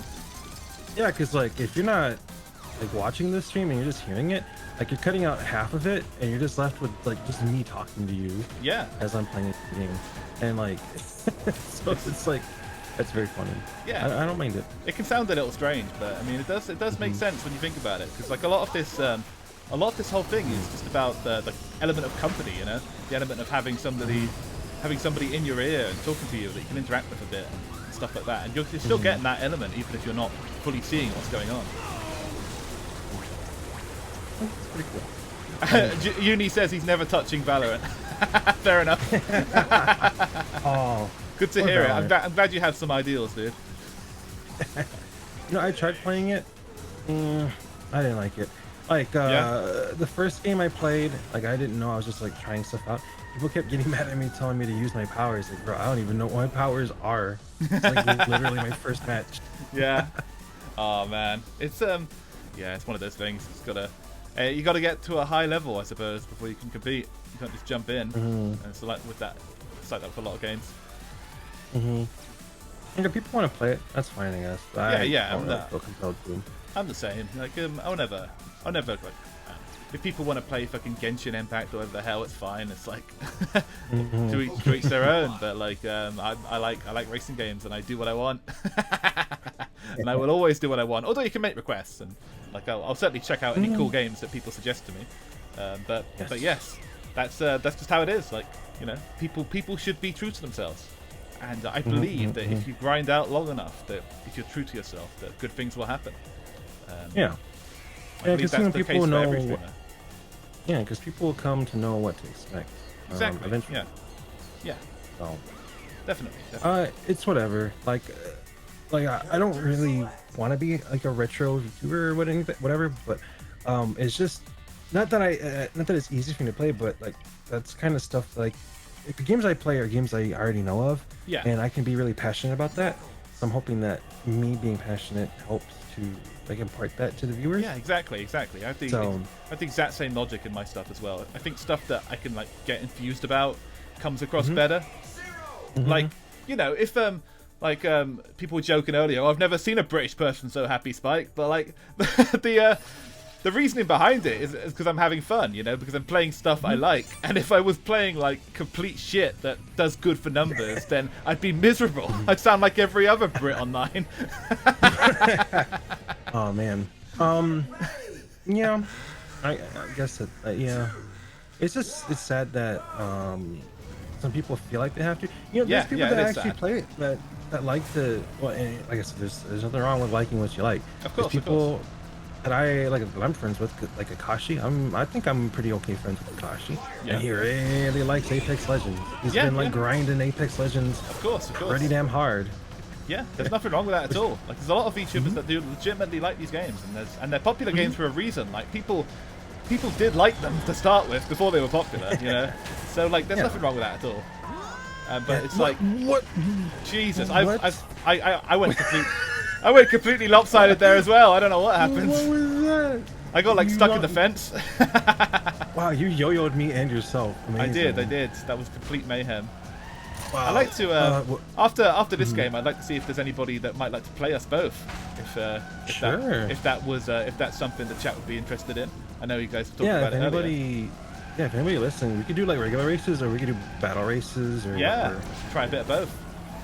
Battle races would probably. Battle races are pretty nuts in this, as I recall. Oh, something really obscure that I remember from this stage in particular is this one was first featured in the first game. Before Transformed, it showed up in that, and I remember on the Wii version and PC version and a bunch of versions of it, on the little path there where you see the cards, you can actually see Sonya from Sonic Underground. She had a card in this, which was really fucking bizarre, and she appeared for like the first time in like 20 years in this random game. And as it turned out, that was somebody's Deviant art that Sega had placed there as a placeholder, and they'd actually forgot to replace it.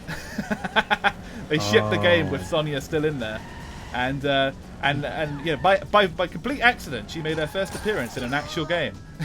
that is the pink-haired hedgehog who plays guitar. If you guys are not familiar with your Sonic Underground reps.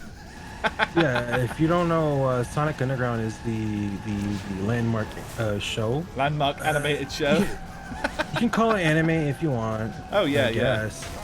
But it is the show that does feature a baby getting exploded. It does, yeah. and a fart noise plays. A robot baby, but it's still a baby that got exploded on the show. Like, That's right. That baby was dead. Yeah. Like, super dead. Uni says he's also cursed with knowledge, aren't we all? Yes. Man. Yeah, I can't imagine. I can't. That's happened too many times for me to be able to recall all the different instances of developers. Was it worth advice? Of putting deviant art but not crediting the artist. Yeah, it happens. It used to happen all the time. Why did you put it in the game in the first place? I just needed a why, texture, why, I guess. why couldn't it be just like a? Why couldn't it be an MS Paint doodle? Okay. I know. I never understood that. Just kept happening over and over. And hello, Xavier. Good to see you. You're just in time. Hey, we are just in time to the gambling casino level. Yeah, we're finally gambling. I know it's against Twitch's TOS to gamble, but yeah. It's fine. Is it actually? Like, can't you actually do gambling on here? I've been trying to figure out how to do it, but apparently not you can. if it involves money. Oh yeah, you can do point gambling. Yes, that's right. Yeah, you can gamble with like funny money points. Funny money. I mean, like you can't actually stream yourself gambling with actual money. Right. But I assume it's okay to. Count. I assume it's okay to stream yourself playing casino games and stuff like that. Yeah. As long as they're virtual. But yeah, you can't stream yourself. I don't think playing like on casino sites or gambling sites. But like an old video game, like fucking Vegas Stakes for the Super Nintendo or something. You can do that. Yeah, see, the thing is, like, I don't know if like real tournament poker is fine. I'm pretty sure that's fine, but just like, you know, streaming yourself playing on like a betting website is probably not. It's probably gonna be against TOS. Yes. But Gacha doesn't count. Gacha doesn't count. No, that's fine. Of course, that's how they get around it. Gacha always skirts that line of like, it's not gambling. It's not gambling really, but something kind good. of is. Yeah. Yeah, so they're getting away with it for now. Headless says, not Yeah. sure if people can stream poker or not. Well, not real money poker. Yes, I think you could probably stream poker as long as there's no real money being exchanged. Imagine that's how it Yeah. works. But yes, let's see if we can get some kind of lobby going here. Sure. We're not entirely sure if you need to be friends, so I think maybe just try making a lobby and see what happens. See what happens. Excuse me. Let me check the options. I don't think there's really anything we can do. I think we would have to be like it would have to add one of us to their friends list. Yes. So yeah, there's not really any options for anything here. So So yeah, custom game yeah, is we'll have to friends add only. us. Okay, so if you want to add me, chat, I will. I'll drop a link. I guess I can do that. Give me 1 second. I got the shit here somewhere.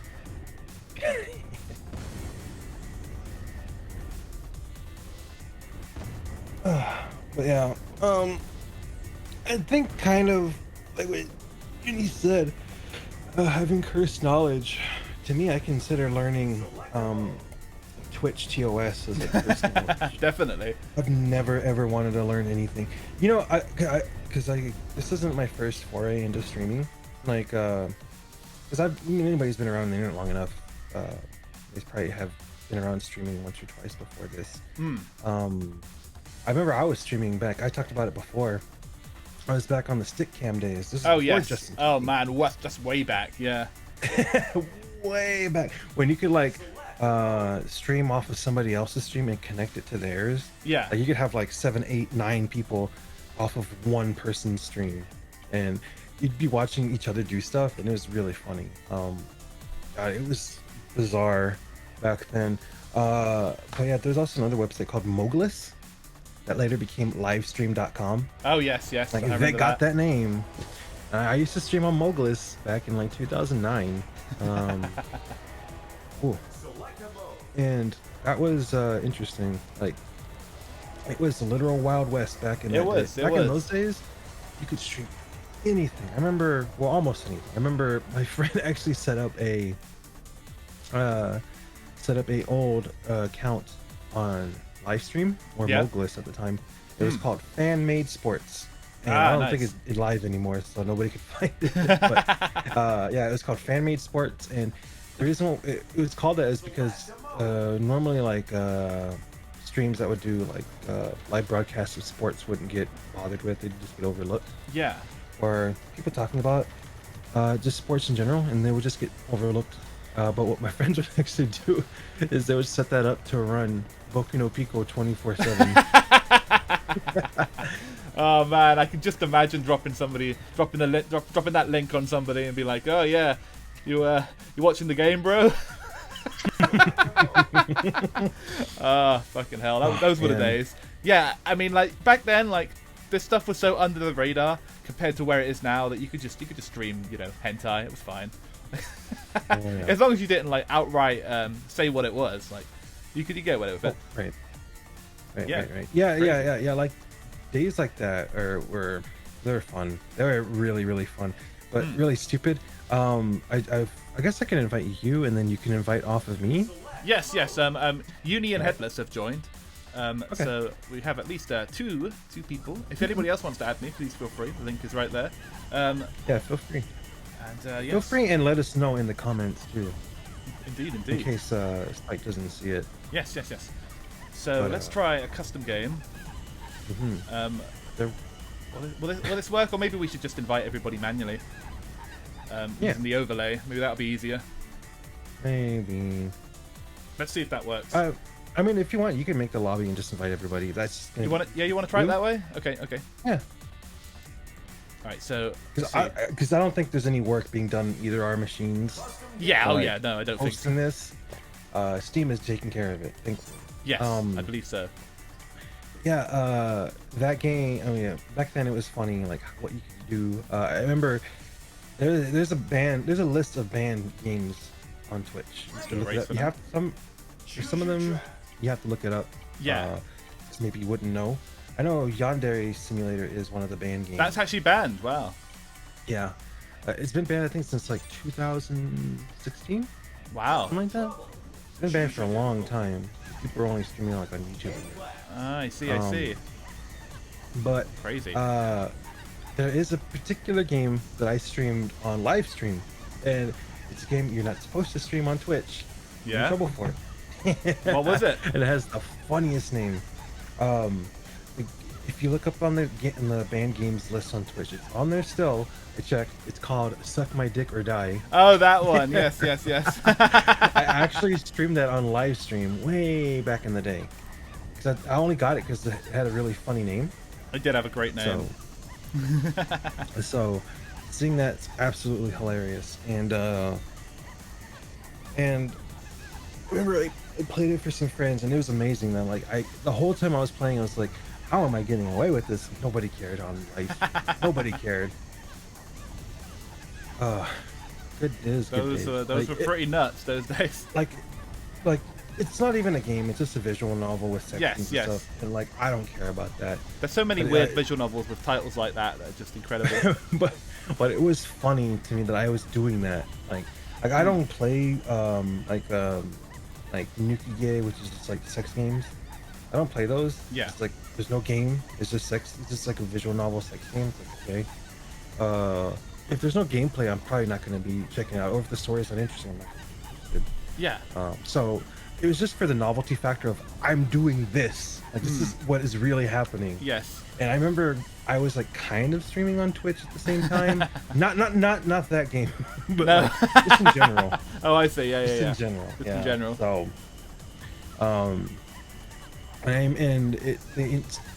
Twitch had introduced their game library that would autofill when you would put in the game.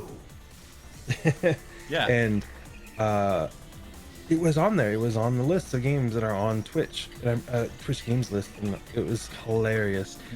I almost put that as the game I was playing when I was streaming Pokemon Moon. Get banned for playing Pokemon just because you put that title in. Whoops. Yeah. It was so tempting. It's like, it's on the games list. It's approved. Twitch had to approve this. Oh man. Well, yeah, it somehow made it onto the list. I wonder how they came up with that list. Maybe they just like found a generic list of games or something. Because I do notice a lot of them don't have much in the way of details or photographs or anything like that. A lot of the games I play, retro driving games, don't have any picture on Twitch. It's only occasionally I'll find one that does. So I assume they just had some kind of database. Yeah, I'm wondering where they got their stuff from, because like it makes sense to me. Yeah, it's peculiar. Anyway, like, I think that's the 4 players we've got for this one. So thanks guys, thanks to Uni Headless, and let's go. Let's do a race, and maybe we'll do some battle stuff after. Yeah. Let's hope I don't crash again. Let's hope not. Let's hope. Let me make sure I find the right button here. Yes. Carefully press it. I'm just watching on your end, just going to the character. There we select. go. Nice. Yeah. Oh man, I have like, Yeah, PS4 controller with Xbox UI. Indeed, that is a nightmare. That's the nightmare I'm living right now. Like my brain right now is used to Nintendo controls, so I'm just fumbling around. Yeah. But my good friend Val Raven. Oh yes. She hosts a drinking stream every now and then. Indeed. Not every week, but every other week. Yeah, I mean, well, she is drinking every week, but she's only officially a drinking stream now and again. I mean, I don't know about a week. Every day. Maybe. Yeah, indeed. But no, I love Val. She's great. She's great. I agree. Yeah. Lots of fun indeed. Is Aegis like a player, or is Aegis just... The Aegis is just a CPU, I think. Damn, dude, what the hell is Aegis so aggressive for? I don't know. Oh, shit. But yeah, Jesus Christ, Aegis, calm the hell down. Oh, sorry, Headless, I didn't mean to target you with that. Hey, we can't apologize. Die, I guess. Yeah, it's gotta die. It's gotta die. But yeah, no, yeah, I love Val. She's one of my favorite people that I've met since YouTubing. Yeah. I didn't really expect to become friends with her, but it happens. It happens. Strange things happen, absolutely. But she's great, and she does drinking streams, and You know what's funny? I forgot why I brought it up. I got so distracted. She does drink by in that dreams, remote that's for sure. Yeah, she does drink. I just wanted to tell people that she drinks. Public service announcement, Val is drunk right now. You know what? She was playing Monster Hunter. She probably is. Yeah. She probably is. Very likely. But no. Okay, now I remember. I was gonna say that, man, if I get on one of Val's drinking streams, I'm probably gonna have like a bunch of like fun stories about early days of streaming. Yeah. So did you like, get started quite early then, as far as like doing it yourself? When I really got started with like getting into the scene of streaming, it was like 2007. Oh, nice. Around there. Excellent. So like this Way predates back. stuff like Vine Saws. Yeah. And, That's kind of the early stuff I think those. of, like the Vine Source stuff and like very sort of early Let's Plays and stuff like that on Just TV that would sort of have their VODs posted on YouTube. Like, yeah, really, like was quite rare back then. That was kind of definitely like an enthusiast thing, you know. Didn't take off anywhere near where we're at now. Oh yeah, like back then when you were streaming, you were like big if you had like 30 people. Like you were giant if you had like 30 people watching you. Exactly. Let alone 100, dude. Like the only channels I remember at the time getting 100 were like the radio channels. Yeah. Stuff that would have some kind of official purpose. Yeah. Or I mean, just like video game music radio channels. Yeah, those like people would just like too. sitting there to just listen to video game music. Yeah. Like those would get like big views, but not a lot of chat interaction because it's just video game music. Yeah. Live stream. I remember before even before Justin TV took off, I used to listen to a lot of video game radio stations that were like Winamp plugins and stuff like that. Oh man, you know what was funny? Now that you reminded me of that. Yeah. The first time I ever saw Mass Effect, I was watching an illegal stream. Oh yeah. Somebody got like an early copy release. Cool, and they posted the link, and you had to put it in through Winamp to watch it. Nice. Like, damn, that just unlocked a memory. Yeah. Wow. That was how it was back then. It's crazy. Yeah. But I remember like speaking of Sonic, there used to be a Sonic radio station that I put on sometimes. I believe was called Sega Sonic Radio, and they used to have actual hosts on there sometimes. But for the most part, it would be just a 24-hour stream of Sonic music, just randomly selected. And I'd have that on all the time as I'd be doing homework and shit like that. That's pretty cool. You know, I want to say something real quick. Since I have been playing Ooh La La and I haven't brought any attention to it, some of you younger people might not know. You might not know this, but a lot of people will say like, "Oh, Max Headroom was the first VTuber." Maybe. But Ooh La La was the first virtual host for MTV. True. Back in 1999, she was there hosting music videos. What a great bit of promotion that was.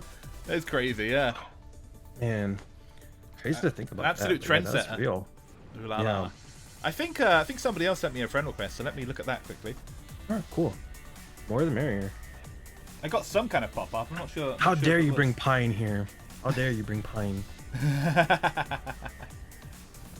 But yeah, like I was saying earlier in the stream, man, if only we got like a third copy, like a third version of this game, we could have had Hatsune Miku and Kiryu. I know, would have been cool. Oh, okay, that's fine. I think it's just Uni restarting. My bad. Okay, that's fine. Let's wait for him. So I never really get to flex it too much on my own stream because I one thing I tell people is like I on my streams I like to play games that I like or like I know I would like. Yeah. That I think are interesting. I haven't really played any games I'm good at yet. Yeah. I have a similar issue. So I haven't played a lot of like rhythm games or a lot of like shooters on my stream. But yeah, one of my favorites is Space Channel 5. Like, oh yeah, I have it on the PS2 that has part 1 and 2, and I don't like part 1 on the PS2 because the beats are off. Is the timing all off? Yeah, that's what I figured. It's completely off. It feels bad, makes my brain set. Part 2 though, oh man, part 2 is so good. It fixes everything that's wrong with the first part. Great. And it's so smooth and fun to play, and I've gone through part 2 so many times, and I would love to do it on stream. Yeah, for yeah. people that might not have seen it, because Space Channel 5 is great. It's a cool game for sure. The thing about Space Channel 5 is I'm really a big fan of rhythm games, but I was never really able to get particularly good at it. I got through the first like 3 stages or so, and then I just completely hit a wall. So I need to go back to it one of these days. Yeah, like if you're playing part 1, good luck. Yeah, like the timing is so strict on that, and like there's no visual cue like that other games have. So, for instance, if you're playing Parappa on Jamalami, something like that, you'll see the head moving along the bar. You got nothing like that in Space Channel 5. You just have to listen out for the check, or what did she say? Shoot. Like she'll say up down left, right, up down. And she'll say shoot, or shoot. Shoot. Indeed. Yeah, that's why they do it like that, because like it's shoot when you're like do the hearts and put them out, but you also have to blast aliens in the face sometimes. You do, yes, indeed. And yes, Uni is back in, so let me select somebody here. Well, one thing I'll say about that I don't like about Space Channel 5 is that not that I don't like him, but they have Michael Jackson in it. Oh yes, and the problem I have with Michael Jackson being in it is that he doesn't say ooh la la, he says you la. You la la. He says you la la. Does he? Oh boy. It's so annoying. It's ooh la la, god damn it. That's annoying. Come on, you la la, we gotta do it. I hate it. Stop. That's awful. Oh well. Let me see if I can change the stage here. Let's pick something else. Yeah. Pick whatever. You can do whatever. It doesn't even have to be regular races. Yeah, we should probably do a battle sometime soon. I think we'll do one more regular race. We haven't done the Samba de Amigo stage yet. We'll do that one. Yeah, let's go ahead. I love this one. This one's cool. A lot of people get. One thing that bothers me is that people that get offended on behalf of other people. Yeah, that's annoying. Sure. And I really like Samba de Amigo, and I really get annoyed when people get angry about like, oh look at this like cartoonish depiction of Mexican culture. Like, shut up. Yeah. Shut up. It's fun. It's fun. It's cute. How many actual Hispanics are getting offended? I wonder. Is the answer 0? I think it's very likely 0. Probably. Most likely. I'm not mad. I never would. Like, I know people were trying to force like anger about the Mario Odyssey costume. Yeah, that too. So stupid.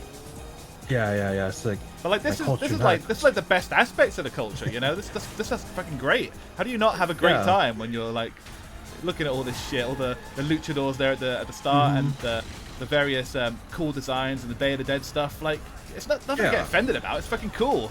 Like if people represented Britain half that well in media, I'd be happy about it, you know. But the reality is we don't have much that's this cool, so that's just how it goes. Yeah, I mean, what's kind of cool that English people do have, but I don't know if people want to claim it, but it is pretty cool, is Alice from American McGee's Alice. Yeah. Oh yeah. Good game. That's definitely pretty cool. But it doesn't look very nice, except when you're in the Wonderland. But you know, when you're in like regular London, everything's all gray and dirty. And well, I think I guess that's pretty accurate, I suppose. I can't blame them for that interpretation. I think London gets interpreted like that a lot. But yes, really good game. And yeah, lots of good video games have come out of this side of the pond, so that's fine. And Headless has confirmed that he is not offended, so that's good to know. That's good. Like whenever I see a game that includes like Mexican people specifically, and it has stuff like luchadors and like colorful skeletons, skulls, all kinds of cool stuff like that. What's there to get offended by? That's cool. Yeah. Like every person that I know, when they see like every Mexican person that I know, when they saw Mario, it was like little Pancho, they got like, oh damn, that's cool, because hyped up, yeah. It's like because it's kind of funny, but Mexican people have kind of like co-opted Mario as their own character. Oh yeah. Because like Mario's a pretty common name for Mexican people, anyways. Yeah. I don't know. This is cool. But yeah, no, people love it. I mean, it'd be the same thing if like Goku put on a sombrero one time. Bro, no, like Mexican people would lose their shit if that happened. Mexican people, be honest. Goku doesn't even need to wear a sombrero. Like people love Goku already. Like Exactly. he doesn't even have to do anything. Absolutely true. There's that meme image of all the unlicensed like restaurants and stuff. Yeah, in yeah. Mexico. And there's like the that taco one place joints called with Taqueria Goku on the Goku. front. Yeah, yeah. Yeah, like just Taqueria tremendous. Goku, and he's like sitting there. He's standing there with an apron and a knife, and he's there like cutting that trompo. Yeah. Which is that thing that's like a gyro meat. Yeah. But yeah, we call that like a trompo, and it's just like big, just a big pillar of meat. Yeah. You just shave it off and put it in a taco. It's sort of torta, and you're good to go. similar looking to kebabs over here, with just a big lump. Yeah. Yeah. That's yeah, how they the hand you the kebab. They tear it off the lump. Mm-hmm. Lovely. They just shave it off. Just shave it off. And here they'll put it either in tortilla or they'll put it in like a piece of bread and they'll call it torta, and it's good. It's good. Indeed, good stuff. But yeah, like I love the meme image of Taqueria Goku. It's so funny. It is really funny. But yeah, no, like I remember this reminds me when they were doing Super, when Super was like concluding the universe tournament arc. Yeah. Where it's gonna be Goku versus Jiren. They were advertising it on Crunchyroll like the final episode of this is going to happen on this day, whatever. And then people were selling like advertising in Mexico. People were advertising on Facebook and stuff. Yeah. They were gonna do showings of that final episode at this location. You know, come here, get food, get drinks, whatever. That's watch so cool. it. And then Toei was like, don't stream that. And Crunchyroll was like, do not stream that. You can't do that. And Mexico was like, oh, okay. And then they got ready to stream it. And everybody went down. No fucks given. Brilliant. Yeah, that's what you want. And everybody on release went to go see that final episode of Goku versus Jiren. And damn, dude, like I don't watch Super. I watched the Super cut. I did watch I watched the ending, at least where it is at the moment, and yeah, it was pretty damn hype. Yeah, like I watched the Super cut of the whole Jiren fight, so I have to watch all the episodes. And yeah, like Goku, I wish I could have been there watching with a bunch of other people. Yeah, it'd be so hyped Goku up for go sure. Yeah, Ultra Instinct. Like, oh man, badass. Yes, I want to see if I can get to a battle mode now. Give me 1 second. Sure. But yes, congrats on winning that one, Uni. Good job. Yeah. And Headless was second. Oh, you didn't. We're in you didn't have to. I don't think I had to do that, but I couldn't figure out a way to actually get out. So that's fine. We're just gonna do this all over again. I'll just send you guys another invite. So we're doing Battle Arena this time. Yeah, that's fine. But yeah, no, that's just funny. And I tell people all the time. I don't think people believe me, but I really love the Latin American dub of Dragon Ball Z. Yeah, it's really good. Like there's a lot of people, like especially in Europe, like people in Spain don't necessarily like the Latin American dialects in Spanish.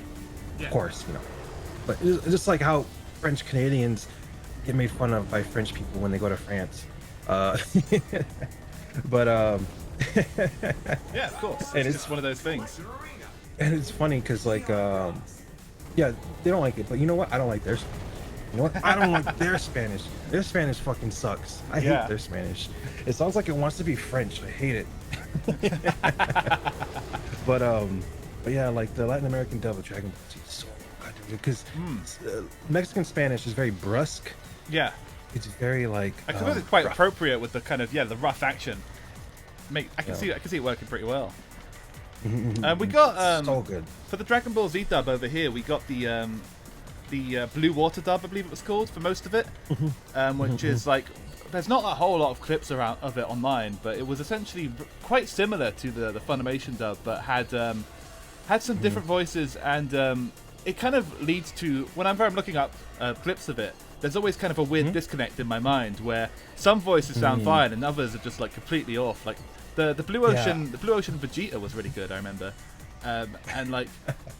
Yeah, just it's just weird because like I think they did eventually switch over to the Funimation dub like towards the very end. So some parts of my mind that makes sense, and other parts it's like wait, what? That's not right. No. And there's no like complete archive of it, so it's just like well, you know, sometimes the nostalgia's there, sometimes it's not.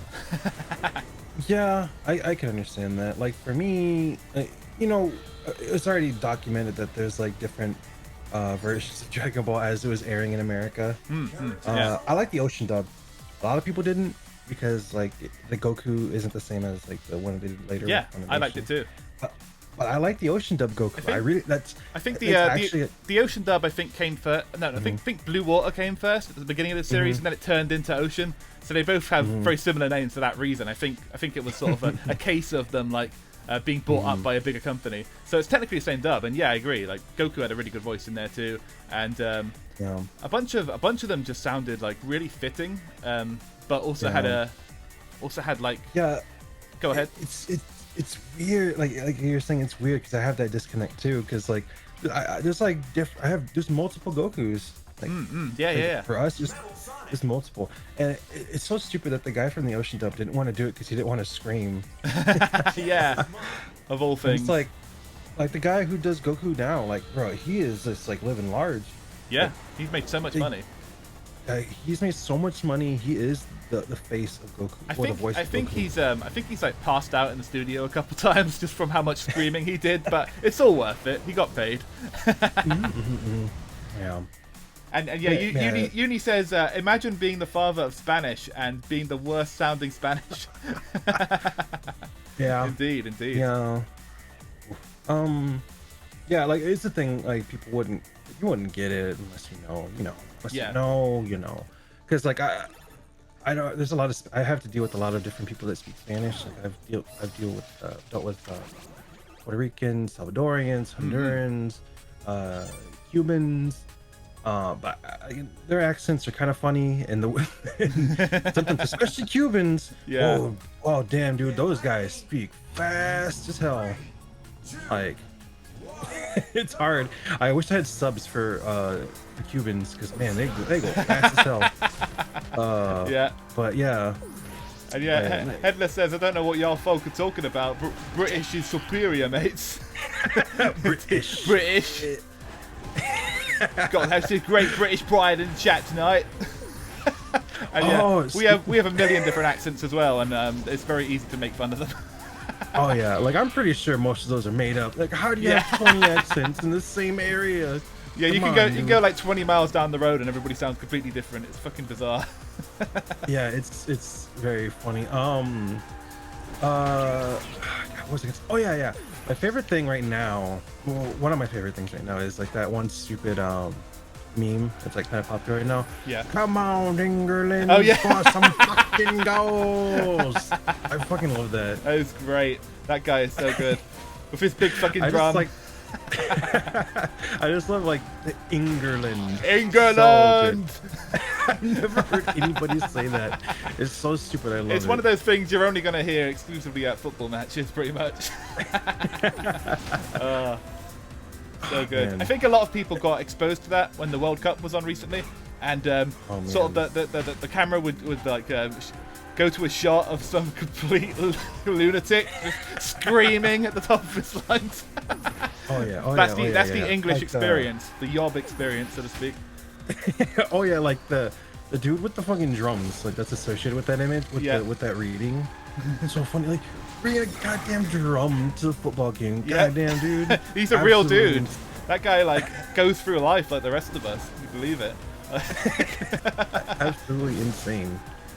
But, you know, I respect it. For sure. To be able to like carry a big ass drum and not bust it. I need to get a drum for my streams when things get particularly hyped up. I just need to slam it. Come on, Spike. Come on, Spike. Couple of times I've just banged my desk, but it's not the same, you know. That'd be so funny. It would.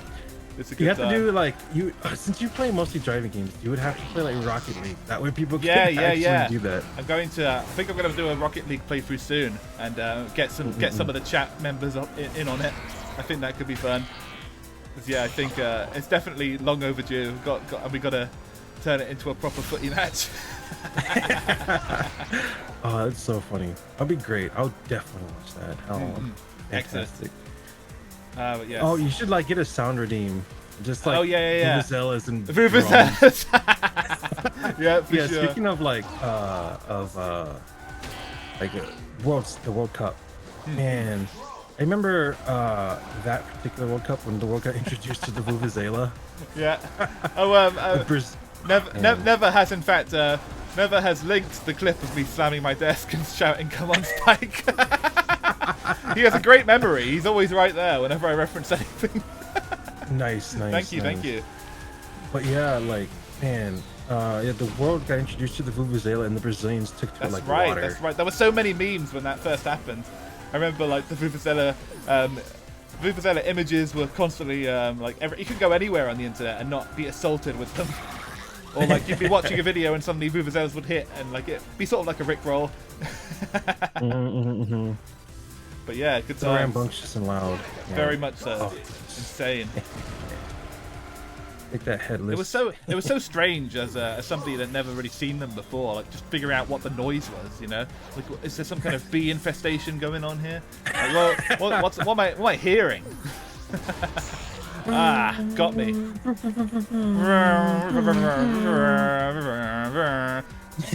just a constant, endless noise. Oh, thank you, Junie. You've been resurrected. Uni just like belly flopped onto me and gave me a last hit revive. Yes. Thank you, Uni. Nice. Oh shit! I keep accidentally pausing because for some reason the pause is mapped to my accelerator, but only if I tap it. If I hold it, it's fine. These controls are Uni tried to hit me. These controls are completely fucked, but I'm doing what I can. Uni was trying to hit me with the last man standing. Nice. Yeah, Uni was trying to hit me, but Uni didn't take into account that I can't take corners very good. So, he was predicting that you'd drive well. Whoops. Yes. Oh, that's it. Oh, you touched me. I'm second. I got first. You got first. Nice, good job. But I died. I died into first. Oh man. First to go. First to beat. So it was Ringe first, me second, Uni third, and Headless fourth. Nice. But yeah, oh, I like telling people about the Second for life, indeed. Oh yeah. Never just linked a clip in which, if you're wondering what the cause of me screaming that was, it was me coming in second. So I am indeed second for life. This is a reoccurring theme on my streams. Aw, damn! Even on your own channel. Even on my own channel, it makes no difference. If anything, it's worse here. Yeah, like I was saying, I like to tell people about the Brazilian Germany match. Oh yeah. I didn't have any expectations. I was like, you know what, Mexico's out, America's out. I got nobody to root for. I'm just gonna go with Germany. Whatever. Who cares? Who cares? And I remember I bought like a bottle of Jaeger. It wasn't the 750 ml, but it was like 450, something like that. It was a rather large bottle of Jaeger.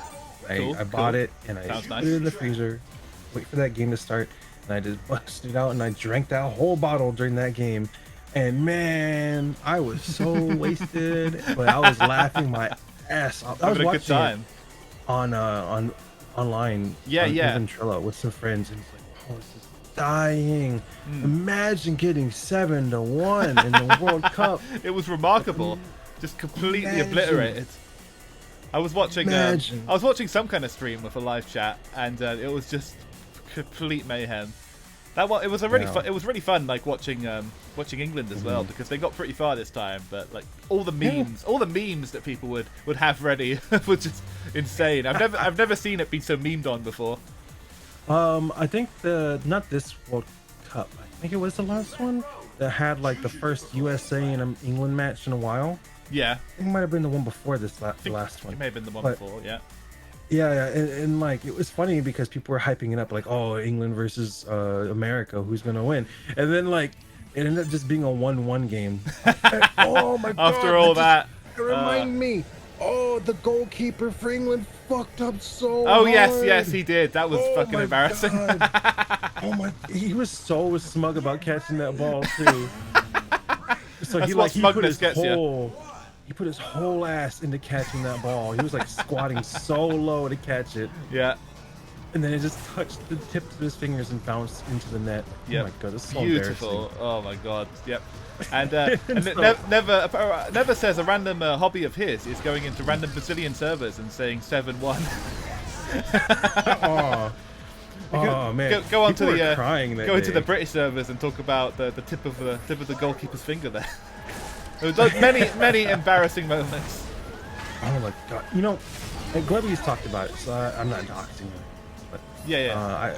me and Glebby have talked about this before. I've told him about this many times about how it's so funny that Brazil lost 7-1 that night, and Glebby was like, "Good, I'm happy because I got to sleep that night."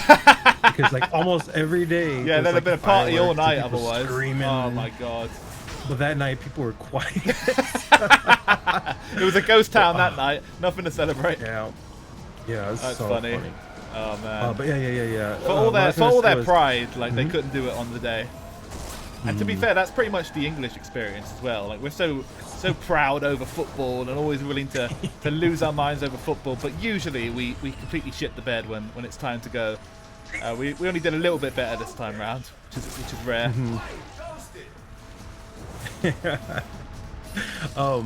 But yeah, like when people are hyped up, people don't really care too much in America about soccer. Yeah. Unless it's like America versus other countries. Of course. So that when that happens, that's when people start to care, especially if it's like versus England. Like I said, the last game, that one game in the World Cup, and what's funny was, you know, like we said, it ended in a 1-1, which is really funny. But like some newspapers actually published the game in the paper the next day, saying "We won" as the headline. We won 1-1. Okay, all right. They won. They took that loss very well, didn't they? It's like 1-1. We win. Oh, okay. Their pride is just too powerful. I mean, I guess like tying, I guess like a country that I guess it cares wasn't about a football. total loss, but it wasn't a win either. Yeah, like I guess tying a country that cares more about football than we do is a moral victory. Yeah, like, essentially, yeah. It's better than losing. It's better than losing, but it's not a real win. Yeah. But whatever they have to tell themselves, it's fine, I guess. Oh man, but yeah, no, that was fun. Like thinking about that's so silly. And yeah, like I actually wouldn't have remembered about the stupid the ball going into the goal in the 1-1 game. You hadn't have said that. Oh, I know. It's so stupid. It's one of those memories that'll live on forever in highlight packages for years to come, no doubt. I believe that guy's name was Brown. Oh yes, that's right. Just to add a little bit more to the shit sandwich, his name was Brown. Very memeable. Very sad. Very sad. Very sad. Oh, indeed. good job, Headless. Indeed. I haven't even found anybody to touch. Like the only person to touch was like we need the third. Yeah, I hit Headless a couple times, but it didn't affect him much, evidently. I died because I was too busy screaming about the goal. About the goal against England. The own goal. Yes, I came fourth that time, and nice. Uni once again came first. Just tearing it up. Man. This game this makes me have a lot of fun thinking about all these old memories. Yes, same. Suddenly, there's something about this game that really makes you nostalgic. Whether it's probably all the Sega fan service is part of it, but you do wind up talking about the most bizarre shit playing this. I kind of wish I had like a beer right now. That'd be fantastic. Oh yeah, definitely. Definitely feels like being at the bar playing this. You know, there's before pandemic stuff happened, in my town there's a lot of like theme bars, and everywhere around the country now. Yeah. There's a lot of like theme bars, which I normally don't like because I think they're kind of lame. But there's a couple of bars here that are like advertise themselves as arcades. Yeah, I see that more often these days. And I've seen them, but they're lying to me. Like they barely have it. It's usually just a table that has the little arcade machine inside it. You know, the little screen. Yeah. You can play Pac-Man on or whatever. Yeah. I remember there's a bar I wanted to go to that was like an arcade bar, and I was excited because I thought it was like go drink and maybe play like King of Fighters or like House of the Dead.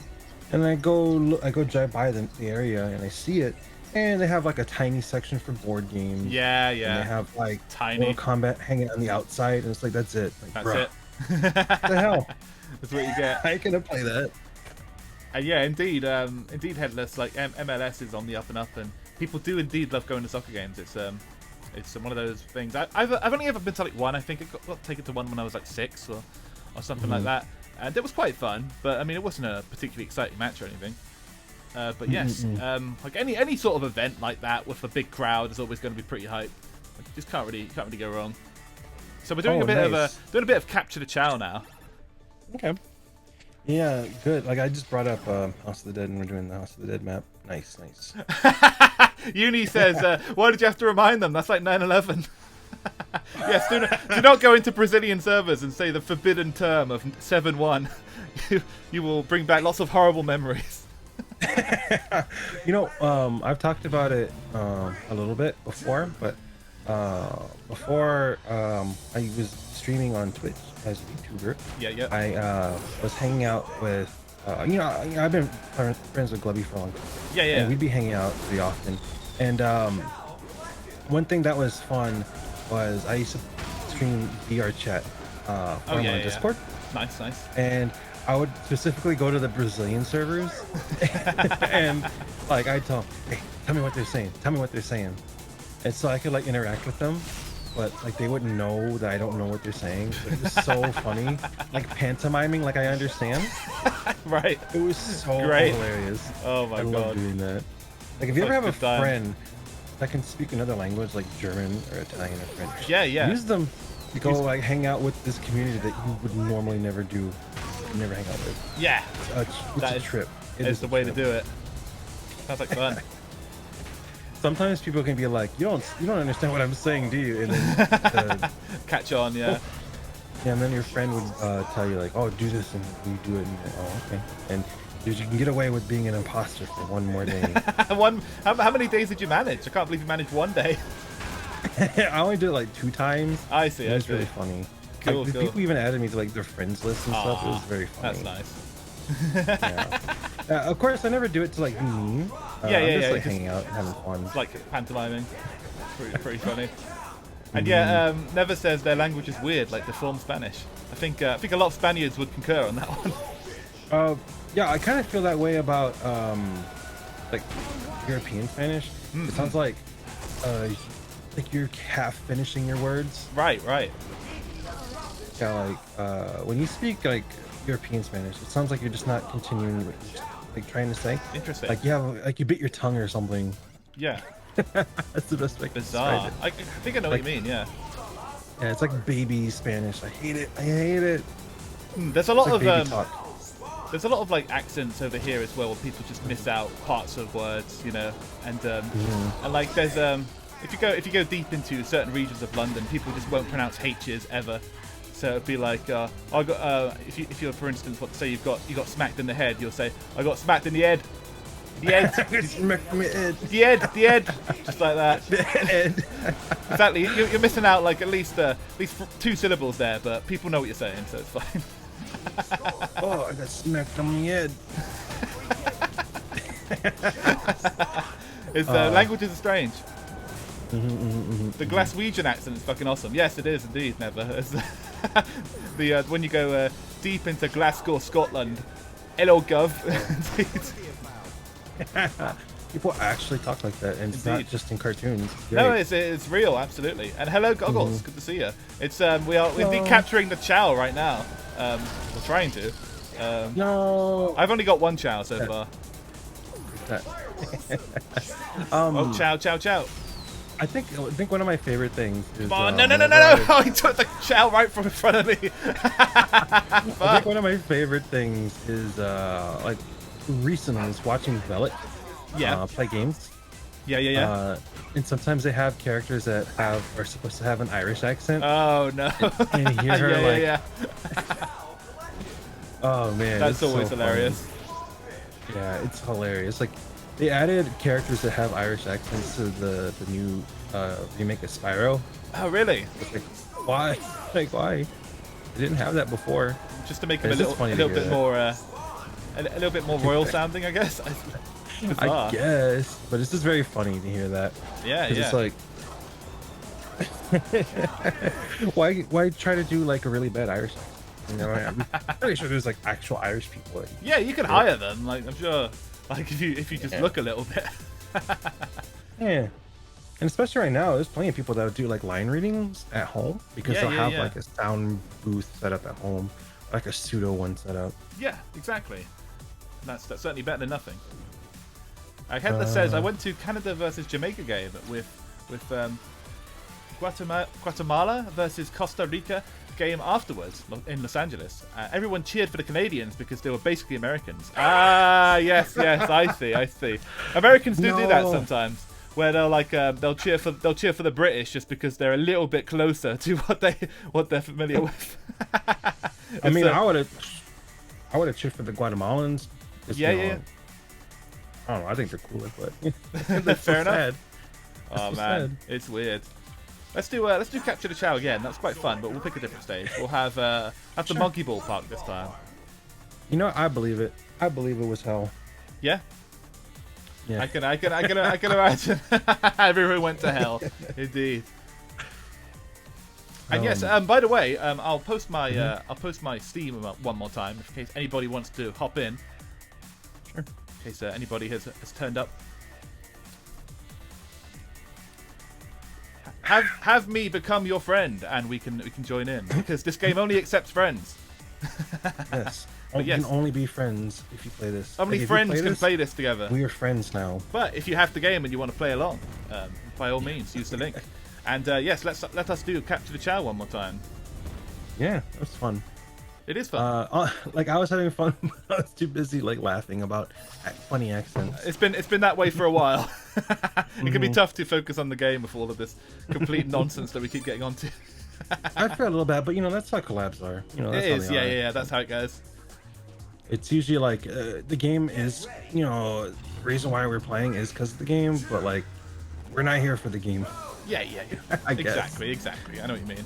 Oh my god, this controls. This is going to be a tough one to find Chows in. Right there we go. Huh. Nice, got it. Oh, I dropped him. What the fuck? You can drop him? Oh no.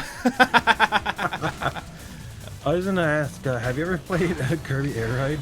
Yeah, for the GameCube. I have indeed. It's fun. Yes. Nice. It was a pretty good game. There was a way that set up. I was playing with a couple of other people, a couple of other YouTubers. Yeah. It was set up with Dolphin and Parsec, I believe. No. Oh yeah. Parsec. I've heard of that. So that lets you play essentially like pretty much anything. I think. Yeah, cool. It's pretty much like Hamachi. You know, yeah, Hamachi. Back in the day. I've used a bit of Hamachi so far. I remember I used to use Hamachi to break Risk of Rain and let like 16 people to play at once in the 4-player most of the game. Yeah, I'm sure the game handled that very well. You know, the funny thing is that you can still do it in Risk of Rain too. Yeah. And the developers know about it. They know about it. Cool. But yeah, no. What's cool is we were able to set that up to play that game, and it's like, oh, that opens up so much possibilities. There's a lot of like pretty cool multiplayer racing games that have to be set up, like the Double Dash would be a fantastic stream. Oh, definitely, yeah. Working with like multiplayer with people, because Double Dash is a game that's like very different. Yeah, very different to traditional Mario Kart. Like, definitely different dynamics, having to constantly switch and worry about all that stuff. It's a really cool game for sure. Yeah, there's loads of stuff like that I'd like to play online. I was just figuring out the logistics of doing it, I suppose. Yeah, like if you can get that, it's pretty golden. Like games like that. Well, that game in particular is very underappreciated. Yeah, definitely. I'm not very good at Double Dash, that's for sure. But it is fun to play. Get my Chow stolen over and over again here. Yes. Yeah, it's like you kind of get out of here. Get out of here, Headless. This is mad. Oh, missed him. I bumped him and he took it from me. Yeah. But I hit him. How could this happen? Ah, missed him again. Just look for the freaked out dinosaur. I will. Okay, yes. Thank you, Goggles. But yeah, oh, there you go. I'm not even taking the Chow. I'm just hitting you and running away. Just being violent. Great. Oh, come on, sneak up. I pissed it off. No. Wow, I fall for a long time. Where is the UFO? Where is Flat Out's multiplayer is still working apparently. That's cool. Let's have a look Oh, at that. nice. Oh yeah, Flat Out Paradise. Oh man, that game was pretty good. I don't really care much for the soundtrack. Nothing but licensed music. Yeah, yeah. Well, It's like, a lot of them it did start to go that way at that point. yeah, so it's like, what's there to really like listen to other than what pop music was on the radio at the time? Yeah. Well, that's the thing with like the music can be quite good in terms of like hyping you up and all that, but the problem with any licensed soundtrack is that eventually you're just going to hear all the songs and there's going to be no more songs to listen to, and it's just going to feel like a repeating loop of about the same five. So you know, it's a double-edged sword for sure. Yeah, it's this makes me feel icky, especially when it's like, I mean, what do I expect from EA? Yeah, yeah, it became a big thing in EA. I think games were actually mandated to have licensed soundtracks for a while. We talked earlier about the EA Big thing and all that. Like, I think EA Tracks was another thing they did where you kind of had to have licensed music in every game. It's nuts. Maybe it was like cheaper or something. Yeah, probably. I don't know, than having to pay somebody to compose and master music. Yeah, yeah. Get somebody else's work and put it in there. I'm sure it was. And Headless won that one with his free chows. Nice. I came second. Yeah, I know. I kept trying to hit Headless over and over again. That's all I wanted to do. Chow fights are tricky, man. It is kind of hard. Because there's a lot of ways to fall here, and even touching somebody makes you lose your chow. Yeah, yeah. Like, you have to get hit hard. Just somebody just taps your tire, you drop it. Indeed. And I also don't like that we're not even fighting for a real chow. It's just a balloon. Just a balloon of a chow. Yeah. The real chows aren't available for some reason. Sonic Team hates them. They'll never put a real chow in a game again. Let me see. Let's see. There is a couple of other moves we haven't done just yet. I believe. Oh, did somebody else want to come play? Yes, I am adding Goggles the Tiger as we speak. He has added me. Nice. So let me just close that up. That should be. So we have one more person.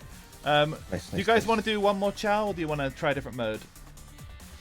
I'm fine with well, because we're getting goggles now. I guess. Yeah, we're getting goggles in. So we could try one more chow race just for the hell of it. He should be appearing shortly, hopefully, on the thing. I think I've sent him the invite, or maybe I haven't. Are you okay there, Ringe? I'm just stretching. I'm aggressively stretching. Aggressive stretch, absolutely. Yes, let me just make sure he gets sent an invite. One second. Yes. So I also have like some stuff. Hold up. There we go. So, just like I thought, like I was telling you before we went live with the stream, I'm dying. Like I'm so like groggy. But over the course of this, I really did perk up and wake up. Good. I'm glad to hear it. All right, I've sent Goggles his invite. Hopefully he'll pop up in a moment. Good.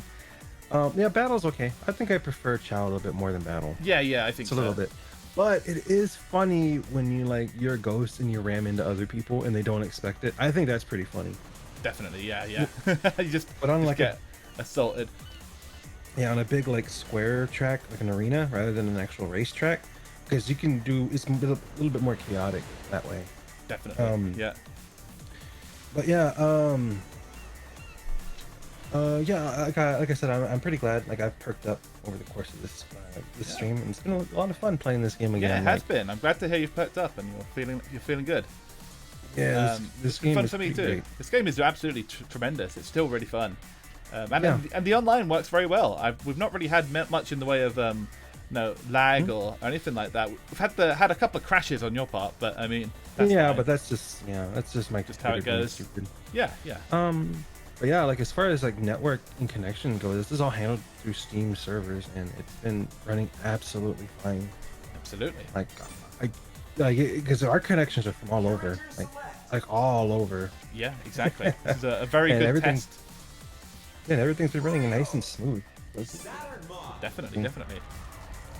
Well, if that's not like a good advertisement for this game, I don't know what is. Like, you can be anywhere. I could do no more to advertise this game. Absolutely.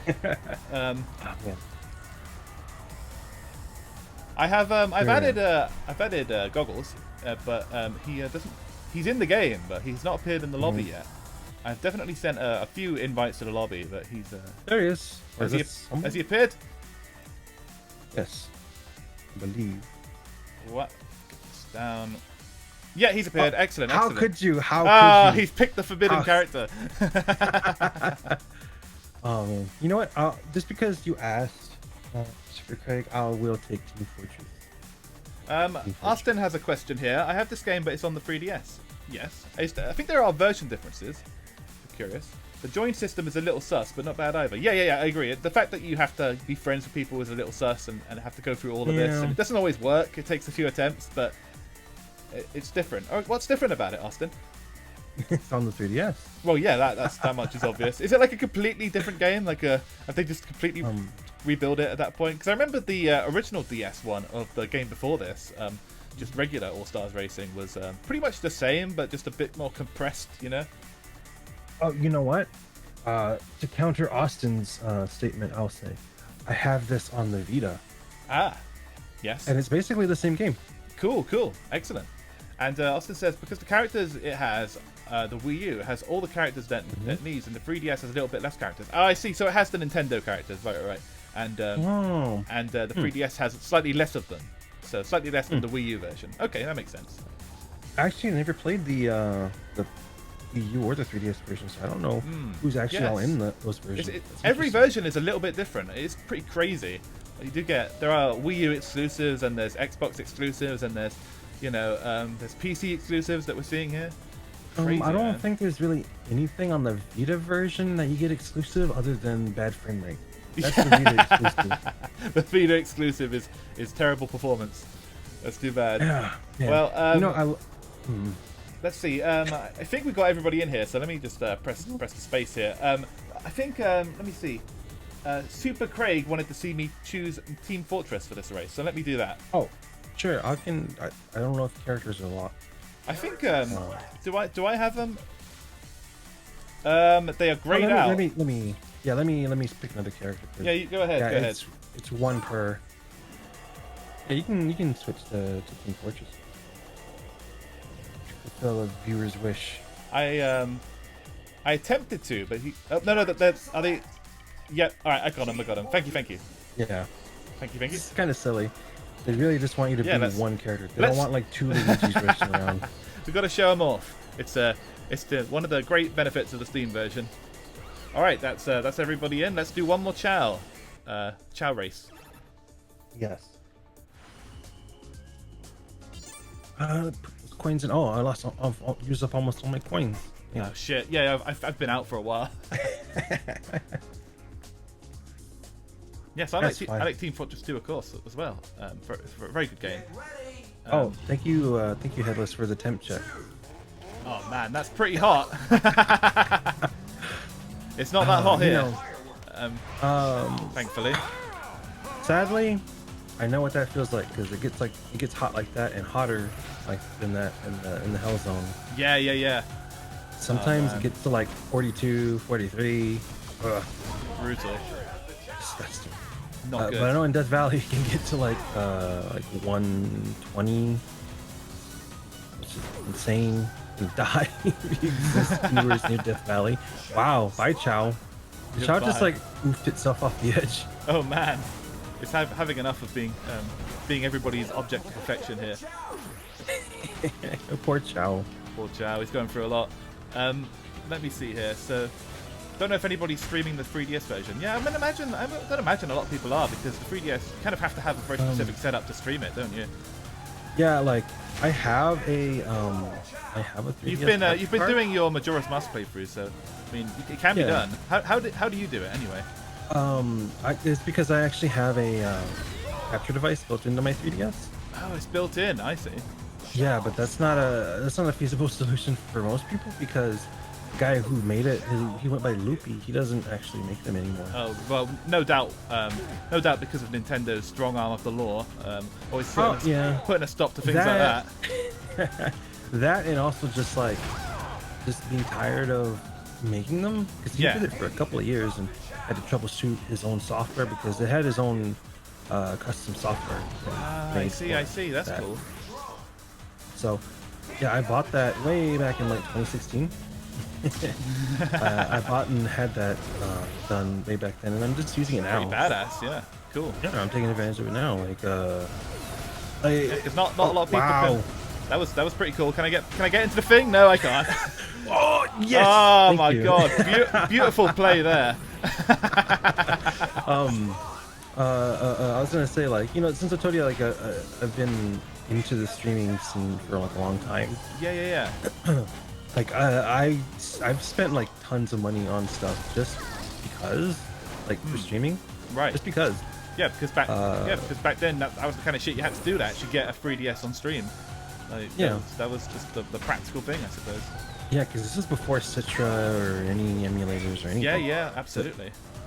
And like, in just streaming in general, like, back in the day, you had to buy, like, you had to do a couple of things. You had to either share your actual screen, like your literal TV screen. Yep, like, I remember hook up those. the camera to show that, and it was so awful. Yeah. Buy a external capture device, or maybe or like capture, some cheap ass Chinese. Of course, capture the screen with unregistered hypercam too. Yes, also do that. Hypercam 2. iCam. Yeah. Another choice. Or like with an AhRinge capture device. AhRinge, yes, one. yes. That you see that. You still saw those occasionally. Yeah. And or you had to like pay out the ass for an external. Oh capture device. yes, of course. Like, I remember, like, back in the really early days, sometimes people would use like TV tuners. Which would essentially be devices that are intended to plug into your computer to capture the television, but you could actually use the television inputs in them. And like way back in the day when streaming was first taken off, and like actually Let's Plays and all that were just taken off, a lot of people would like chastise people for filming their screen when they could just instead buy like a fucking £400 TV tuner and use that to capture the footage. Just get right on that. Yeah, like, that was that TV tuner. The big. I remember seeing exactly what you're talking about. I remember seeing it was like a tall black PCIe card. that chunky piece of plastic, indeed. And there was also an external one that I remember people using for game capture, and it was like $350 back in the day. And yes, like, Austin has Super Craig rather has called me out here as driving kind of bad. I absolutely was driving kind of bad on that one. I was not so good with the Team Fortress. I almost did okay. I had that one drift that I almost made it into the goal, but I was intercepted. And Austin says he's playing the 3DS version, but every time he goes onto a lobby, there's nobody there, and he's lonely. Well, I'm sorry to hear it. I'll boot up the 3DS version later. see if you're on. It's because like people got tired of skinning their thumb on the control pad because they already wore off the rubber. And yeah, say it was the same deal with Smash Bros as well. That also got a 3DS version, but I doubt there's anybody still playing that online on 3DS of all things. It's just yeah, because like there's no ice climbers because they couldn't fit it on. Oh, that's 3DS. Right. Yes, they couldn't fit two characters on the screen. Holy shit, those were the days. Yeah. How about a boost race for next? That sounds fun. I'm down with that. Let's just focus on going fast, less tactics. Oh yeah, new Super Mario Bros. 1 is good, definitely. Yeah, oh yeah, those games were good on the 3DS, definitely. I think the only like bad 3DS games were sort of ports that the console couldn't quite handle, you know. So like stuff like this, you know, would the frame rate would be a little choppy, and you know you'd have various people taken out and whatnot. It was just a bummer, but that's just the compromises, you know. That's what tended to happen. Yeah, that's what happens with a lot of handheld ports of console games. Man, that reminds me, because I talked about the Vita already a little bit. Yeah. The Vita had so much potential to be like what the Switch is now. Because they actually paid for like a really good engineer to design the Vita, but because the Vita used up so much power, they actually limited it, so it only hits 75% of its maximum like power on the processor. Right. So people have been using custom firmware Yes, unlock you the full capacity. you can overclock it, can't you? Yeah. I've read about this. Mhm. I believe there's like, a bunch of like really cool homebrew ports to Vita as well, and a lot of them Yeah. do require that you overclock the console first. Yeah, it's silly because like it's such a good system. Yeah, But the problem was that Sony was holding it back, and Sony didn't. You see, the thing is that Sony didn't want to support the Vita for a long time. Oh yeah, But the for thing sure. is that whenever there was a custom firmware that was developed, they would instantly put out an update. Would instantly update. Oh, it was the so firmware. annoying. Yep. It's always that way. I didn't have the hacked Vita until well after it finished its run, but I did have a hacked PS3 while that was going on, and there were constant updates, and it was just a complete nightmare to try and keep that thing safe, and not because every time you brought a new game there'd be some update in there, and every time you went online for 5 seconds the update would immediately start installing, and you have to frantically go, oh fuck, turn it off. You know what's funny about that is that, you know, the Vita might be quote unquote dead, but it actually had new releases back in July. Yeah, it's crazy, isn't it? I think a lot of the visual novel scene really took to the Vita, and like stuff like that would still get versions, and just like little mini indie games and stuff that would suit the hardware really well. Yeah, so it like, definitely has its audience. Yeah, like the Vita. Oh, I crashed again. Damn it! It's fine. You can keep going. Oh, your whole game's gone? Okay. Yeah. I will take on the rest of these guys. Beat them for me. I will. Beat their ass. Yeah, no, I love the Vita. It's such a good little system. It's sad that it died. Not died, but it's sad that Sony didn't want to support it. Yeah, it's just sad that it never really had a proper chance, you know? Because it was it was really good hardware, and the possibilities of what it could pull off were just never really fully realized, you know, as you said. So I mean, it's nice that it still has a homebrew scene and it's still getting some love and all that. And the same thing goes for the PS3, I suppose, which is still getting occasional stuff for it. I know there was that Mario 64 port that was going around on every console for a while, and that's like you can still do some pretty incredible stuff, for sure. Yeah, it's just sad because like they're the one, like the Switch is what the Vita could have been. It was what it could have been, because it had the potential.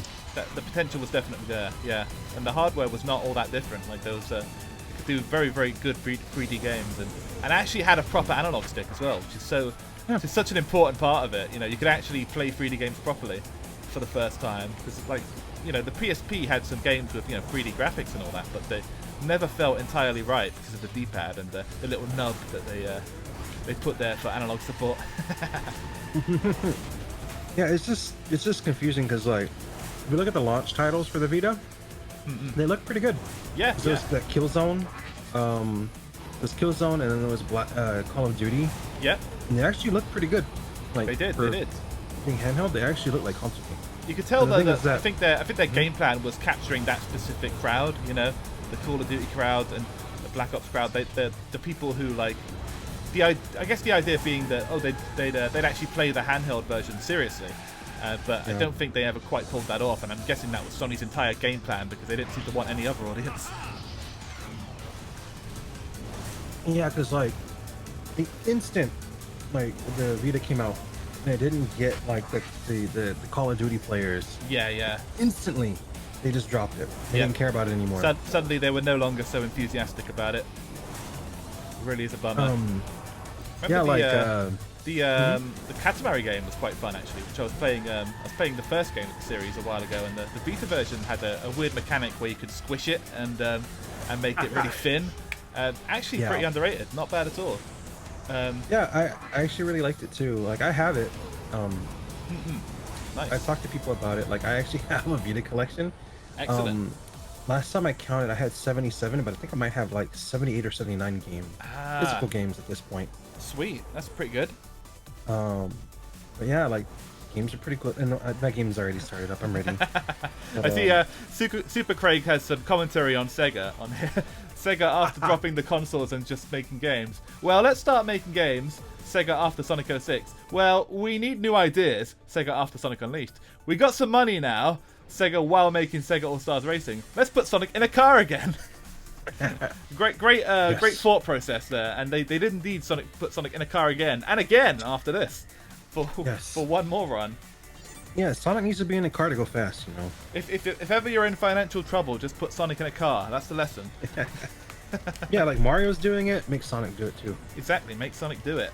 All right, Boost Race is quite fun. Let's try another one of a different stage. Sure. Maybe the night stage. That's the one there.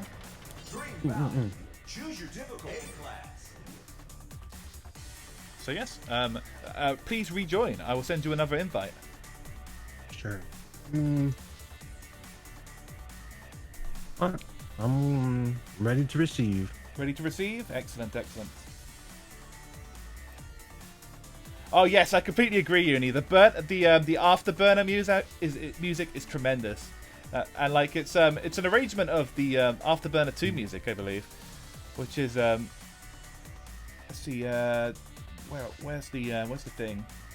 Invite to remote play together. Invite to watch. Invite to lobby. That's it. That's it. Yeah. Yeah. There I you got go. you.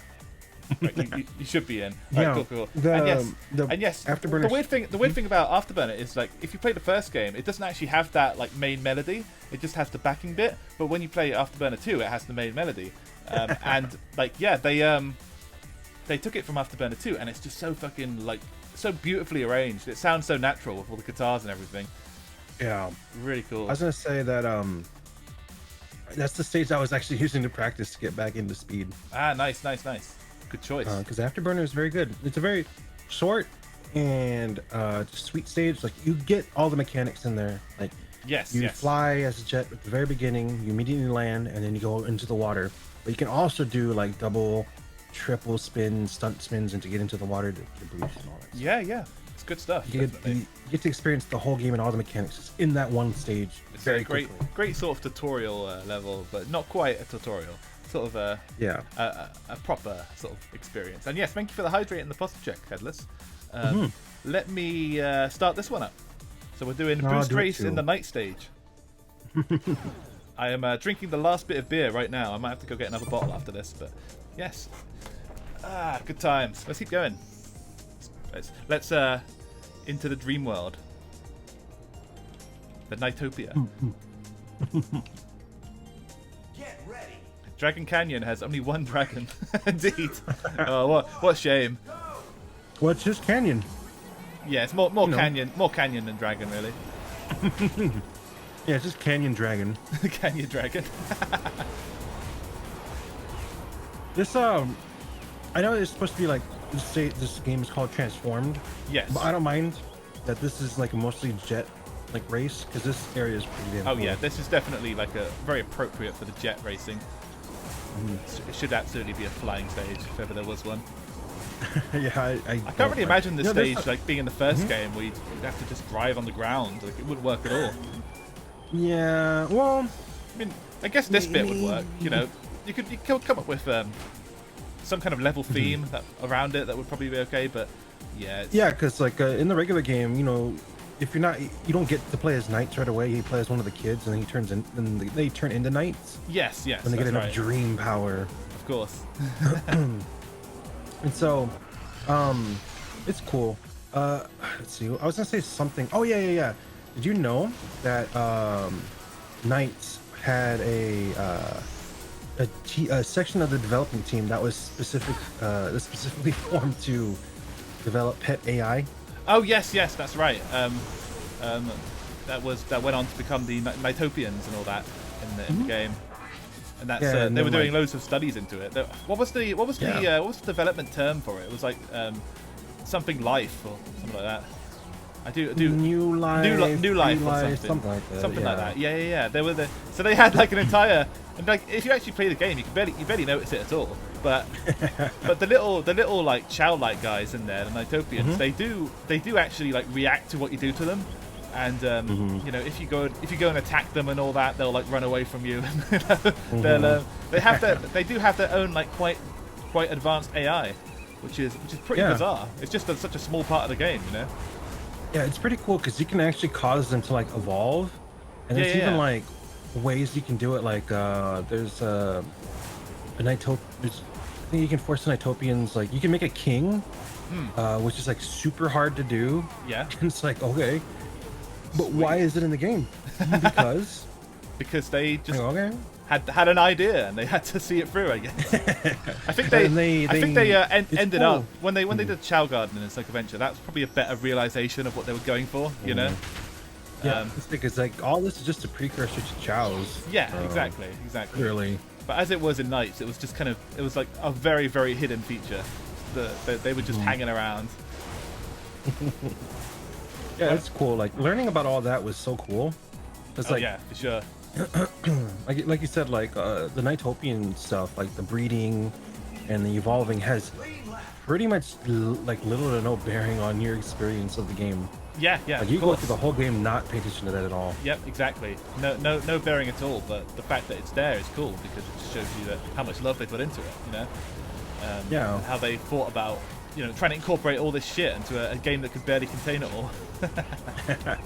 Knights is a very special game. It's a very good game. Yes, I have a Saturn, and I actually got to play it, and I actually have a analog pad. Yes, I have one too. Yes, it's actually good for racing games as well. It's good for the Daytona port and stuff like that. So it's not good just for Knights, but Knights is definitely it's ideal for Knights. You don't want to be playing that with the D-pad at all. Yeah, no. But I do like the analog pad. It's very cool and it's very weird to use. It's very comfy to hold as well. It's quite similar. It's quite similar to the Dreamcast pad that came later, but it's a little more I don't know, rubbery feeling, I guess, the stick. So it's a little more pleasant, I think, to actually use. It's bizarre because like it's not offensive to hold. It's weird because like the analog stick slides. It's not really a stick. It's like a nipple that slides. It is, yeah. It's similar to the PSP stick, but just massive, you know. Yeah, it's so bizarre. But yeah, I remember when I was first playing it because I got I didn't get a brand new one, but I got an in-box analog stick, and let me see if I have it. Right. Oh, here it is. It's, right next to me. Let me see if I can get it. Oof. And there we go. Yeah, so this thing is very weird to hold. Yeah. But it's not uncomfortable. It's actually more comfortable than the Dreamcast. Yes, I agree. I think it's kind of it looks like it would be more uncomfortable when you actually use it. It's pretty practical feeling in a weird kind of way. Yeah. I don't know what version of it you have, but I have the white one. I have the black one. I think black one, 6 buttons. Yeah, I'm not quite sure. But yeah, it came with a copy of Knights I bought. So oh damn. yes, That's pretty sick. it's pretty cool. Where did you get that copy? I got it about 5 years ago or so. Off eBay, I believe. It was pretty cheap back then. It wasn't like too crazy. I mainly just wanted the controller because like I could already play Knights. Like I already had like a modded console. I could just burn a CDR if I wanted to, but like I wanted that fucking controller, so I ended up getting Knights with it, and it's all good. But yes, yeah, I remember seeing a few listings back then that had them both. Yeah, they were sold as a package deal sometimes, which was very useful. And Super Craig said on that stage that going through all the rings reminded him of Superman 64. Oh boy, I'm sorry for the horrible flashbacks, my dude. And yeah, ages with console mod sounds like a snail on ice. Yes, indeed, that is not ideal, not ideal at all. So Amigo. Yes, let's go for Amigo. What are people thinking for the next stage? Shall we do another boost race? Shall we mix it up again? Maybe go back to a regular race? I haven't done one of those in a while. Yeah, I don't mind a regular one. That'd be fun. Yep.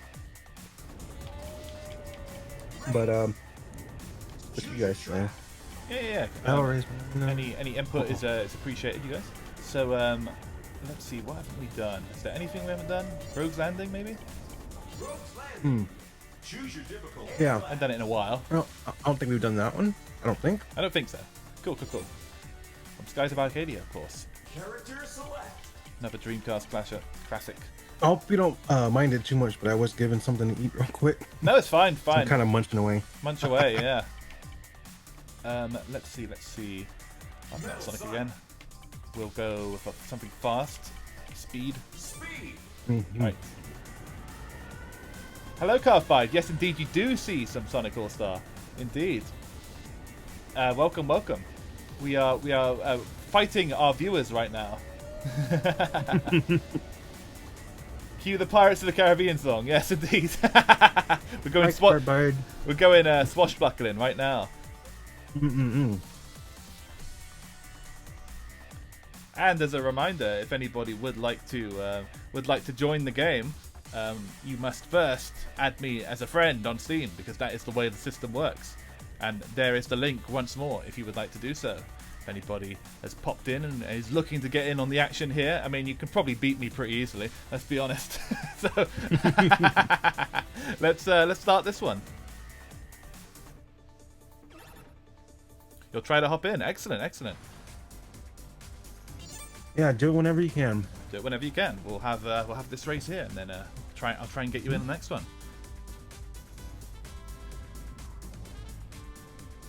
Yeah, this game is so fun. Is so much fun. It is. It is.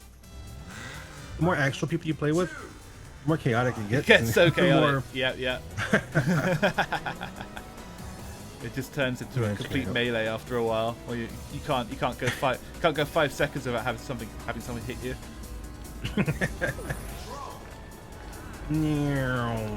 Indeed. You know, because like I'm a big fan of Space Channel 5, and I see Headless playing as like Pudding. Yeah. That reminds me, because I mistakenly called Pudding Pine, but Pine is actually the name of a character that looks like Pudding. Oh yeah. There's one thing I think that's really cool is that when you play Space Channel 5 Part 2, you can play it again, and everything's slightly different. Really? What changes? Slightly different. Characters change, like lyrics and some of the songs change. Nice. Jaguar's still Jaguar, but Pudding is no longer Pudding. She's replaced by her #1 stan, like an actual stalker fan. Yeah. Called Pine, who had surgery to look just like her. Nice. Wow. She's actually like a 30-year-old woman. She's like a 30-something-year-old woman that had surgery to look just like an early 20-something-year-old. Oh, we have lost Goggles. I don't know what happened there, but it wasn't a crash. I think it must have been some horrible crash, no doubt. But yes, we're continuing. It was. But yeah, cool. It reminds me of Parappa the Rapper 2 actually does that as well, where the lyrics will change every time you play it until I think you get different hat colors, and then when you get like the 5th hat color, they finally stop changing. So I think that was just that was just something that was done back then, to have a bit of replayability. It's really cool. I was gonna actually bring up Parappa when I was talking about rhythm games earlier, because like I really like Parappa the Rapper 2 because, like, to me, the game actually gets easier. Yeah. The higher difficulty. I know exactly what you mean. Because like the window for the windows get a bit more generous as the lyrics get more jumbled up. So it actually gets a lot easier for me to play. So, like, I mean, yeah, like I played it enough to where I can do pretty good. I can get cool. What? How did I die? I don't know. All-Star mode killed me. All hell's breaking out right now. Oh my god, it's so bright I can't see. Yeah, I got All-Star mode, and when I flew through the flight gate to turn back into a normal car, I just got a respawn. Oh shit! Thank you, All-Star. And Super Craig is getting more Superman flashbacks, and Goggles has his game has crashed and it won't start anymore. So, fucking hell, everything's going wrong right now. My apologies, everybody. Yeah, you'll probably have to like kill it in in the process manager. Yeah. It's probably like Steam that's still like saying it's on or something. Still running. Steam. A lot of older games still do that, unfortunately. Yeah. When I was playing that really shitty game the other night, Streets of Sin City, that had like 10 processes running in the background. Like every time I would start one game, it'd start like 3 of them. I don't know what the hell was happening. It was just a complete mess in every regard. It was fun. Poor Streets of Sin City. It tried its best. It's trying its best to somehow survive on this very modern hardware, but it just has no idea what it's looking at. Honestly, I don't even think it did that good back in the day. No, it didn't. It was a disaster when it came out, and it's only gotten worse. Oh man. Looks like I'm gonna finish in 6th place this time. It's like it's like the opposite of like a hidden gem. It's just a very obvious turd, I guess. Yeah, absolutely. A very obvious turd, and and you're not going to find a gem inside. You'll only find more turds. It's endlessly giving. And yes, this game gets janky like that. It'll break if an online race starts while you are alt-tabbed. Oh, I see. So it's very easy to break. Okay, that makes sense. I mean, we've had a couple crashes already. Uni's crashed a few times. Grinch has crashed a few times. My computer overall has crashed, but the game itself hasn't crashed yet. Okay, Craig has got all his flashbacks out of the way. Good to hear. And yes, Ringo, Nice. this indeed does have a flying track. Has a couple of tracks that are pretty much entirely flying, like that one and the Nights track. Only a little bits of driving. And a few tracks that are mostly water-based, so has a bit of everything. But yes, let's look for more people. If you guys want to send friend invites and whatever the hell, I will add you. It looks like I've got one more. That'll be Carbide, I think. Yes, there he is. Accept that. Thank you. Nice. Okay. And I'll let's see. Is Headless gone back in game? He has. Nice. Let's see.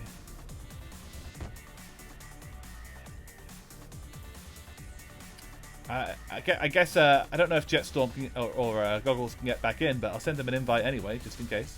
We'll join in a bit. Just need to find my cord for my controller. Okay, no worries.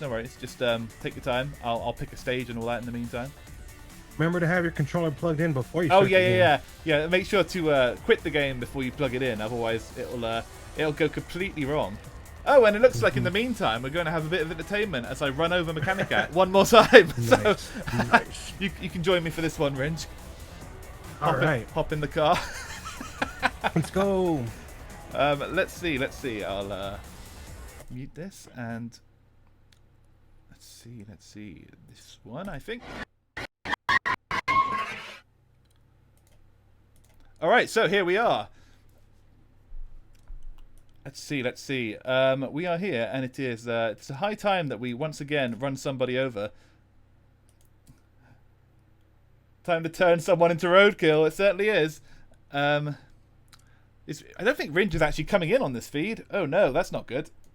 Oh no, you are. You're here. Okay, cool. Vehicular manslaughter. Let's go. Yes, you are. You are in the car with me. Excellent. So yes, here we are indeed. Doriftor time. And who is our victim this time? It's somebody that I've already ran over before. It is the Mechanicat. We're just going to load him up right now.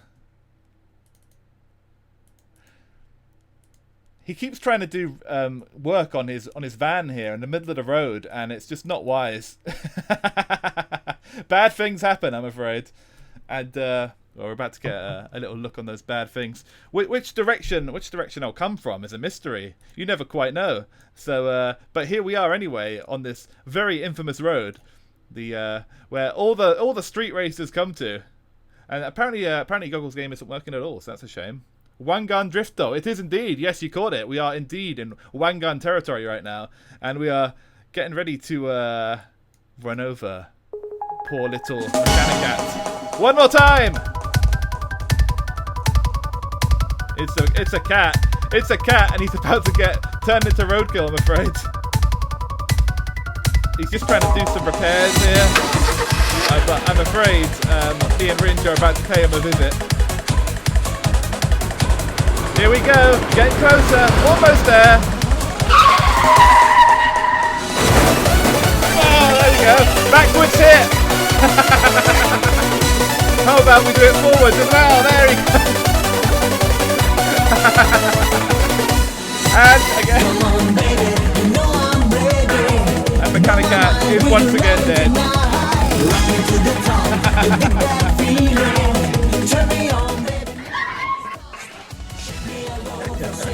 Trouble these streets no more, Mechanicat. Mechanicat will not be doing his roadworks in the middle of the road anymore. F. Why my Clio keeps breaking down in the middle of the road, I don't know. Oh dear. And yes, Craig is now getting flashbacks to his crashes in Forza. Everything I do is causing this poor lad flashbacks. I'm so sorry. Oh, it's so traumatic. It's traumatic indeed. This stream is so traumatic. It is. All right, well, I shouldn't have gotten in a Renault. No. Indeed. Let's see. We are Carvebide is now in the list, so I think that's everybody. Apart from Goggles, who can't get back into the game yet. But if you do get back into the game, let me know, and I will definitely get you in. So let's start up this one. Yeah, you might have to just restart your computer. It could just be some process. Yeah, probably just some Something bullshit. Some bullshit hanging in the background, I would imagine. But if it does get running again, let us know. Yes. We'll let you back in. Indeed we will. Go for BD Joe again. Yeah, it's probably just going to have to restart your entire computer. Yeah. If it's saying that, it's just being stupid. Old games, man. It's just how it goes. Yeah. All right, let's pick a different thingy here. Is this the button? Yes. Okay. So what haven't we done? We've done pretty much everything, but let's do Battle Arena again. Let's get a little violent. We'll have Rooftop Rumble this time round. This is a let's Jet Set Radio our stage. Surroundings. No. Oh, yeah, we haven't done this one. No, we haven't. So let's check it out. Yeah, that's cool. All right, let's start this one up. And yes, it works on Proton apparently. Oh, that's good. Good to hear, Ringo. If you wanna join in, just let us know, and we'll do a bit of gambling. Yeah, melons. Crashes slow you down less. Coins. Nice. Oh, and no, it's not nice. Let me make sure the game sound is back on. Right, it should be now. Yes. Excellent. Oh man, this sounds pretty good. Yeah, all the Jet Set Radio music is tremendous, of course. Here we go. Gum's just hanging out up there. I wonder if Gum would be here. If someone was playing with Gum. That would be cool. Huh. Oh. Line it up just right. This reminds me of. Sorry, go on. So you know the song that plays when you're inside the base in Jet Set Radio Future? Yeah. I used to mishear the lyrics to that song, so like I would just hear the guys like constantly saying "booty trouble, booty trouble, booty trouble, booty trouble." that could. Like, I wonder. That could definitely be the lyrics. Like I wonder what counts as booty trouble. Oh man. Booty trouble. Yeah, it's very catchy. That's all the music is. There were like you could mishear lyrics in that, and I believe there were some actual expletives in the soundtrack as well. So sometimes you can mishear something and like think you misheard it, and then you look it up and like, oh no, they actually did say the F word there. Oh yeah. I think Birthday Cake has a big F bomb. I think that's the same thing with the first opening song of Death Note. Oh yeah. But they didn't censor it in the West because you can't that one. singing it. Yeah, that's like, hey, ningen sucker, ningen. That one, fucker, yeah. Hey, ningen sucker. That was the second opening, wasn't it? Oh yeah, that might have been, but I believe know so. they put The Maximum the Hormone one. Yeah. Badass. There's F-bomb on TV in America. On TV in America, absolutely. Funny. You can get away with it if your lyrics are distorted enough. Nobody will pick it up. Yeah, that's one thing that's funny about America is that you can have bad words if they're in a foreign language. Yes, absolutely. Yeah, like you can't do it as much come anymore. on, get him. It's funny because you'd be able to hear somebody say like mierda, which is shit in Spanish. Yeah. And you could hear them say that on TV. Yes, as long as it's in Spanish. Yeah, like famously, there is a I don't know if you know about Dr. Tran, but that was like one of my favorite like Flash like animation characters of all time. Doesn't ring a bell. What did he do? It's just like this small Vietnamese boy that kept getting called Dr. Tran.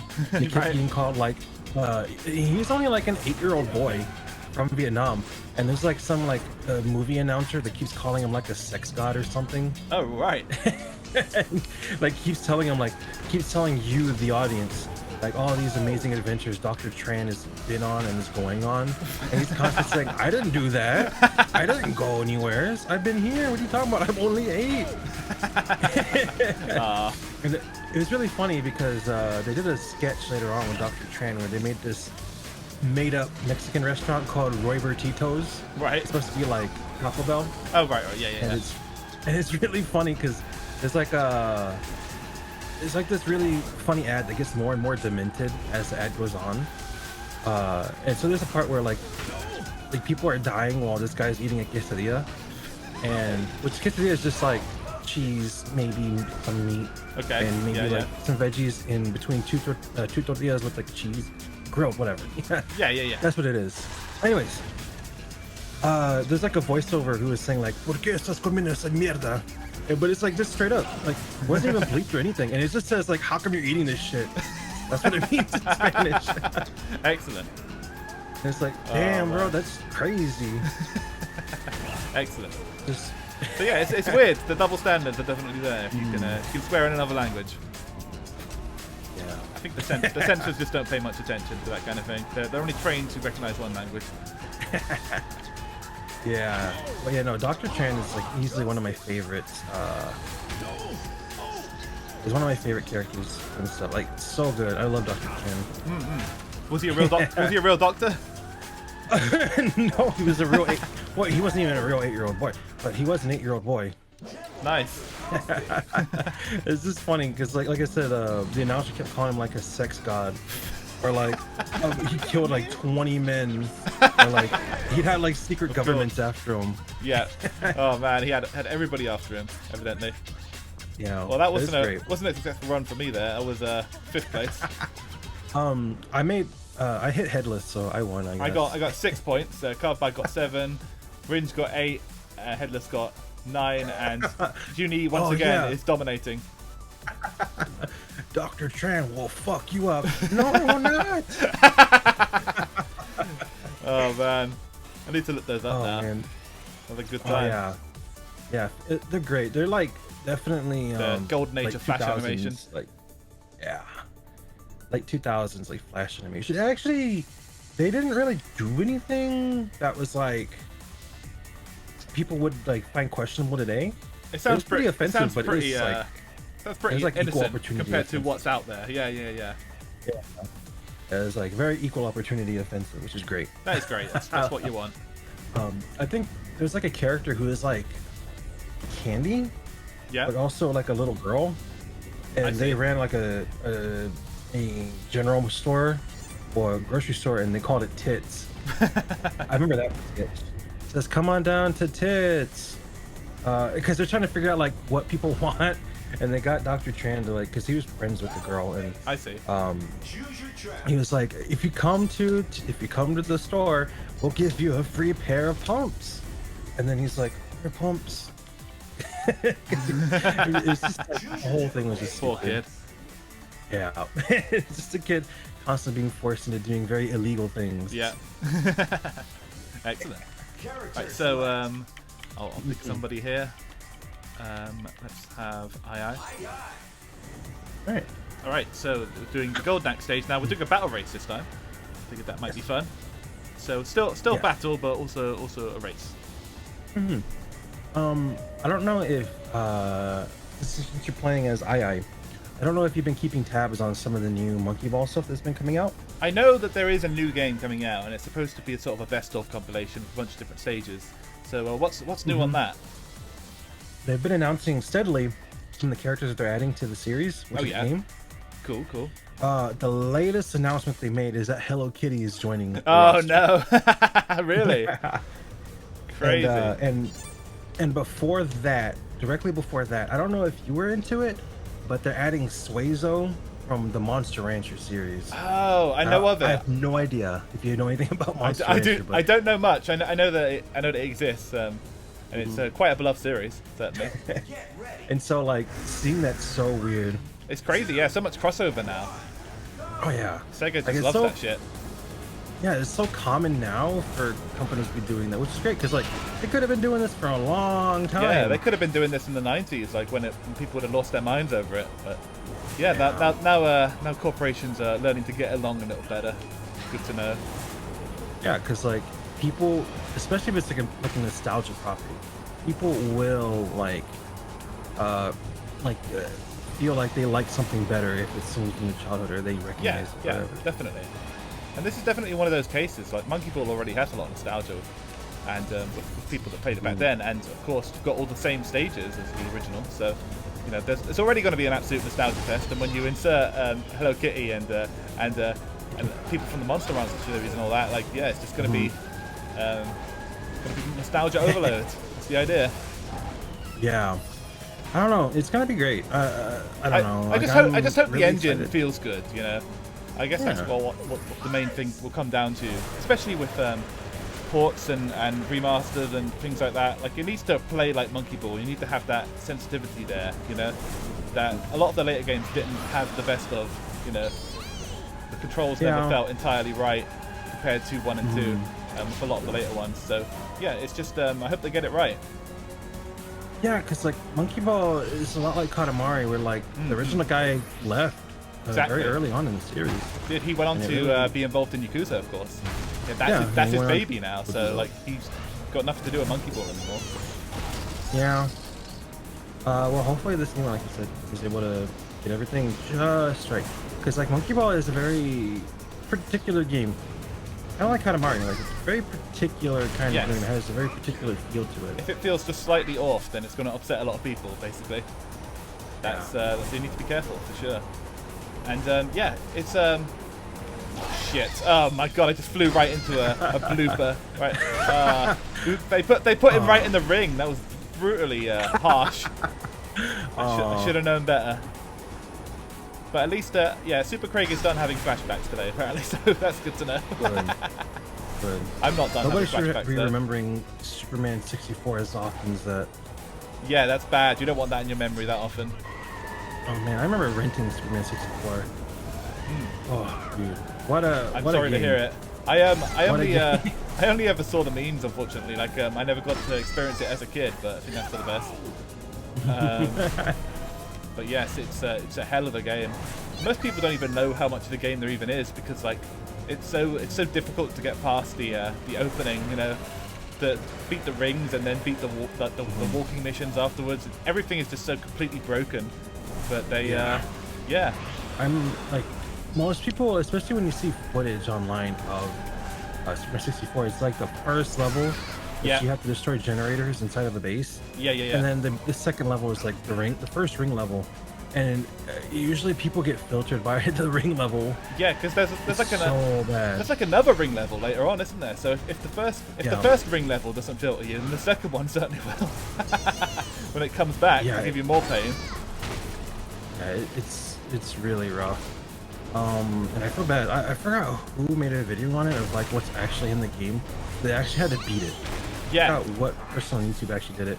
It's like, why? Nobody cares about Superman 64. Well, it's important to document the fact that there's actually a game here that you can actually progress, even if like nobody ever did. Yeah, like I get it, but it's also like, why do this to yourself? You're just hurting yourself, please. It's sort of like that one postman in Ocarina of Time, where like you can't actually beat him, but like it's worth doing it just to see if there's dialogue there, and as it turns out, there wasn't. in that case, like it was designed to be impossible, you know. Yeah. Like they just wanted to be mysterious for the sake of being mysterious. They did. That's fine. That's fine.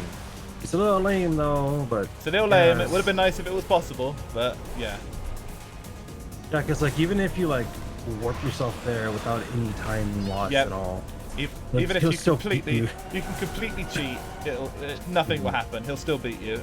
There's only one result, and you know they're at the point now of like decompiling the game and all that, and there's no fucking dialogue for beating the postman. It's never gonna happen. Yeah. Unfortunately. It is unfortunate. But yes. I don't know. I'll look at that guy and I'll probably do a shout out on Twitter. So thank you for your sacrifice. Yes. And I'll repost this video for people to watch. And I've been eliminated from this one, but I was already ghosted, so it was inevitable. Who won that one? Was it Uni again? Might have been. It was. He cannot be stopped. The hedgy boy. He's absolutely destroying everybody today. Damn. I think the thing lied to me. I could have sworn it told me I had second place. Oh, that's fine. Headless was still alive. I guess it was taken from you somehow. That's fine. I kept trying to blast him with fireworks, but it wouldn't give me enough. Oh wow. Terrible. Just not luck was just not on our side today. Oh wow. Getting more stickers though, that's always fun. Uni is indeed too fast and too furious. 1/3, but got demoted to 4th. Oh, sorry, Cartwright. Gotta go fast indeed. You really do. Yeah, I go like I've said it before. This is the most I've played of other characters while playing this game in years. Who's your main anyway? Predominantly. Ulala. Ulala. Yeah. Fair enough. Ulala is the only character I have maxed out. I try to play a decent variety. When I win. He is a hedge boy after all, absolutely. And yes, Uni says he plays this game a little too much. Clearly. Well, this is a bunch of people who haven't played this in a good while versus somebody who is still very much on the ball in regards to this game. Let's do Capture the Chow again. We haven't done that in a while. Sure. Let's mix things up a little. How about we've done the Monkey Ball Park. Don't think we've done the Battle Bay on this one. I don't think so. No. I was gonna say, are you still feeling a little bit of rust? A little bit. I'm getting a little better, but I'm still like getting my ass kicked by Uni, of course. But I mean, that goes without saying. But yeah, Super Craig plays it on his Xbox, so that's cool. You can in fact still play this on the Xbox. It's backwards compatible with the current line. I believe it was added recently. So yes, still holds up, definitely. That's kind of why I wanted to get a PS5, because I know it's backwards compatible with like most PS4 games. Yeah. As far as I know. I believe so. Like, yeah, because like if I get a PS5, then I can actually play my PS4 game collection. Indeed. I don't have to buy a new disc drive for the PS4. I'm glad they're making a bit more effort with backwards compatibility these days. That's good. I remember when people were asking about backwards compatibility on the PS3. On the PS4. Yeah. And like people don't want it. People don't want this. People don't want backwards compatibility. It's like what? It's so stupid. Like I don't know why they had that mindset for a while. Because it's their fucking games, you know. And it was only one generation ago. But they're like, no, nobody wants to play these old games. We got fancy new games. Yeah. And then they put like PS2 classics and PS1 classics. And yeah, then proceed to make a bunch of PS2 to PS4 ports. Like great job, yeah. PS3 games, yeah, very very true actually. Yeah, you guys. The chat has rightly pointed out that I implied that the PS3 has games. I really shouldn't go and do a thing like that. Oh man, I remember I was stuck in a side tube with a bunch of psychos. And we were watching videos until like 6:30 in the morning. Right.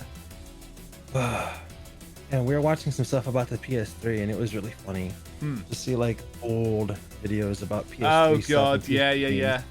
Oh, man, like that one dude. What was his name? The guy who insulted the Wii. Oh yeah. Chad Warden. Chad Warden. Yes. Love him, of course. Yeah. Never ever forget Chad Warden. He did great work. Yeah, he did fantastic work for the PlayStation. It's amazing that Sony didn't hire him. They should have. Yes, definitely. He was their entire PR department at that time. God knows it wasn't the case. Because people kept reciting his video, like lines from his video for years, and they still do. They still do. Sometimes I still call the PS3 the PS Triple. Sometimes. It feels good. And sometimes I am still inclined to comment on how the Wii controller looks like a dildo. Dildo. A dildo, indeed. She. That Wii controller looks like a dildo. And yes, to this day, the PS3 does still have free online services, although a lot of the servers are down. Yeah, the problem is that the onus is on the publishers and developers that have the servers up. Indeed. Oh, they're not gonna want to do that. Exactly. So whether you can still play this online on the PS3, I have no idea. Probably not. I would have to guess. But you can still play it on PC at least. Yeah, you'd have to be like insane or be from Soft to be willing to like host servers for your games. Yes. Because you can still play Verdict Day and 4Answer online. Nice. And From is still paying for those servers because they're psychos. Wow. What? Damn, dude. I can't find chows anywhere. I'm really struggling on this one.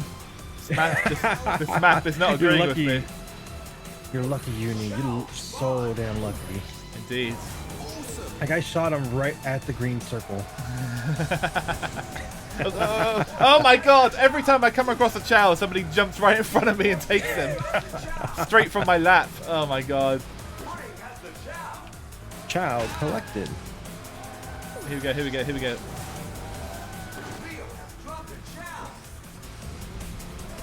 Hi. Oh, chow. Somebody's dropped him. Yeah, I dropped him. Where is he? Did I just jump straight over him? Oh my god. Whoever's playing TF2, I made you drop it in the water. Oh yeah, he's dropped in the water. Oh my god. How could they do such a thing? Chow over here. Chow over here. No. Come back, Rio. Okay, take that. Yes, indeed. Even if you have a 360, you will have to pay for Xbox Live these days. Though I believe they are working on an open source version of the original Xbox Live for the original Xbox, so you might be able to play that soon for free. But yes, everything else you'll still have to pay for, even the 360. Oh. Get one while they're still cheap. Yes, do that, indeed. I don't know what happened there, but thank you. I don't know what's going on. Touch me, I dare you. I dare you. Wow. What a coward. Touch me. Indeed. I guess if you want to play Halo so bad, you could do the PC version. I believe would be free in theory. Yeah, you could get the. Well, pretty it's much not $1 anymore, but it was $1 for a bit on Game Pass. Yeah. And it was like, and you get Master Chief Collection, and it has every Halo game in it. That's right. Yes. Very good indeed. Well, Craig adds, "Oh no, but I don't have money." Oh well, that's a different issue. Yeah. I'm sure eventually you'll come across $1 or something, and you'll be able to play Halo someday. It's quite good fun, I suppose. I mean, there is still Halo Combat Evolved on the PC. Oh, that's true. You Yes. can totally get that. I'm could pretty indeed. sure people would still play that online. And that's one thing I really like about demos from back in the day. Was you could download the Halo CE demo, Yeah. and you could play online with people that actually own the game. Ah, that's cool. I mean, you could only play like Bloodwater Gulch, but Still something. anything else? That's like the map for Halo 1. It like, is, yeah. Anything else? You got the whole game right still there. a good experience. Yeah. Yeah, I think the OG Halo would work on a PC from 2007. Definitely, Greg. Oh man. Yeah. But yes, Ganbare on that one. Chow is absolute chaos. Absolutely, yeah. Chow is the most chaos. I can barely compete at all. I try my best. If there's still people playing Quake 3 Arena online, Oh, there's there got has to be. to still be people Yeah, playing yeah. Halo CE online. Definitely. Has to. There's got to be people that never moved on from the first Halo. Just hanging on. Character select. You know, I don't think either of us have played Sonic yet, so I will be the first. Let's go ahead and do it. The only thing we've done is we both played Metal Sonic. Yes, indeed. And let's pick a different mode. Let's maybe go back to doing a normal race, because all this shit is kind of absolute mayhem, as Carvide said. All I know is that Uni was after my ass each time I had a chow. Yes, there's a reason for that. It was all about withholding the chow. Xbox Live is more toxic than League of Legends. You don't know that half of it, dude. Holy shit. On those servers back in the day. Alright, let's do Ocean View. Choose your difficulty. Xbox Live is such a weird thing. You get stories about the way people did stuff on Xbox Live and how vicious they act online. Yeah. And then you get stuff like the two dudes that kept playing that infinite game of Halo 2 to keep Halo 2 on Xbox Live. Yeah, just to keep it running for a little bit longer. Oh man, it's a real mixed bag, you know. Sometimes you can have some really good times on there. You just kind of had to take the good with the bad. Get ready. It's where boys become angry men. Indeed, Carfact, indeed. Angry, sweaty men. Angry, sweaty men with great vocabulary of expletives. Yeah, you play like Modern Warfare or Halo 2 on Xbox Live, you can actually like hear the sweat on people. You just hear it. You can hear it falling down. Oh man, I remember people like constantly screeching about their KDR. Like, I don't give a shit about your KDR. I don't care. Like they're telling you you can't have an opinion because your KDR isn't in the positive. Like you don't have a 2-to-1 KDR. That makes all the difference, I guess. Oh man, people still kind of act like that. Well, people were kind of acting like that with Fortnite. A little bit, yeah. Like if you don't have this many victory royales, you don't know nothing, or yeah. Nobody really. There isn't really that kind of elitism anymore with Fortnite, because I think it's just kind of it's promoted a bit more as an everyman's game, you know, where whereas Halo was very much about being the absolute best, and you know, yeah, and really like what I'm learning is that like a lot of like younger kids don't even really play Fortnite. Right. What are they playing at the moment? Probably what's mobile games? What's hot at the moment? Mobile games, yeah. Anything that you can run on an iPad or something like that, I suppose. Yeah. I forgot what, but they're not really playing Fortnite anymore. It's like all the kids that were playing Fortnite when they were little, now they're like teenagers and they play Fortnite. Scary like to think about, isn't it? But that much time has passed at this point. Yeah. But yes, Fortnite has been out for some time, so a lot of them have moved on by this point. Yeah. I guess like I said, I don't know what the little kids are playing. Yeah. A lot of people have moved on to like Apex or Warzone. Indeed. And yeah, Super Craig has confirmed that Fortnite is dead and Minecraft is back up top. Well, there you go. Yeah, you can play Fortnite on Minecraft. You can, yes. Minecraft has taken its spot on the throne once again. Yeah. Hey, let's go. Let's see. Oh boy, not a great run, but I did finish ninth place. Yeah, you're playing a Sonic. You're going super fast. Yeah, I went super fast, all right. Oh my god, what the fuck happened to Uni? I came in front of him. Controller died. Oh, okay. Oh, I thought there's no possible way that I could get in front of Uni. The great equalizer happened to Uni. It did. And I'm sorry to hear it did. But good job. Batteries come for us all one day. They do, and USB wires and everything. Someone sabotaging poor Uni, indeed. And if only I had like 3 more seconds, I would have won. I can't believe it, Headless. Indeed. Ooh la la! Even though she has the worst speed in the game. Back to the mains. Yeah, Still. I think I'll go back to Knuckles now. Yes. Character select. You know, I really like Knuckles, and I'm hoping that he gets like a big role in the next Sonic movie. Yeah. I hope so. I want him to be like I want them to actually like remember that he actually has the super form and is cool. Yeah. I'm gonna say it right now. I'm gonna say it right now live. In front of all these people watching. Knuckles is cooler than Shadow. Oh. I'm sorry. Knuckles is way cooler than Shadow will ever be. Even if he's never used a gun, he doesn't need it. He just uses Knuckles. He's got his fists. Yeah, absolutely. Yeah. He doesn't chuckle, and you know, he's Just super likes cool. to flex his knuckles. He does, Yeah. and like he's super cool. And like the thing with Knuckles is like I feel like his interpretation has kind of been slightly slandered in recent years. You know, as far as his characterization goes and all that. Obviously, the Sonic Boom series made him a complete bit himbo, and he's just been a complete idiot for some time. It kind of started to cross over into the main games as well. It was starting to just be complete doofus. So hopefully this will be a more in line with his early interpretation in the Sonic movie, and they'll do him justice. You know, honestly, yeah, like Knuckles the Sonic Boom was a completely different character. He was. I actually kind of liked it. No, I liked him. Very fun. He was a fun character, and I liked his sense of humor and all the various jokes about him having no brain and reading things upside down and all that stuff. But yeah. It's a good interpretation of the character in its own right in Sonic Boom, but it shouldn't like cross over into the main games. There should always be a real Knuckles and a fake Knuckles, you know, or 2 different versions. Yeah. All right, well, Uni, yes, let's make this last one fun. Yeah, let's make it fun. Yes, I'm I'm getting a little hungry myself, so I think I might wrap up everything after this next one. But it's been a good 3 hours and 30 minutes of Sonic fun, and a little bit more if you count before my shit all crashed at the beginning. But yes, it's been like almost 4 hours. It has. And like Sonic has showed up for like 5 minutes. As expected of two people that never play him.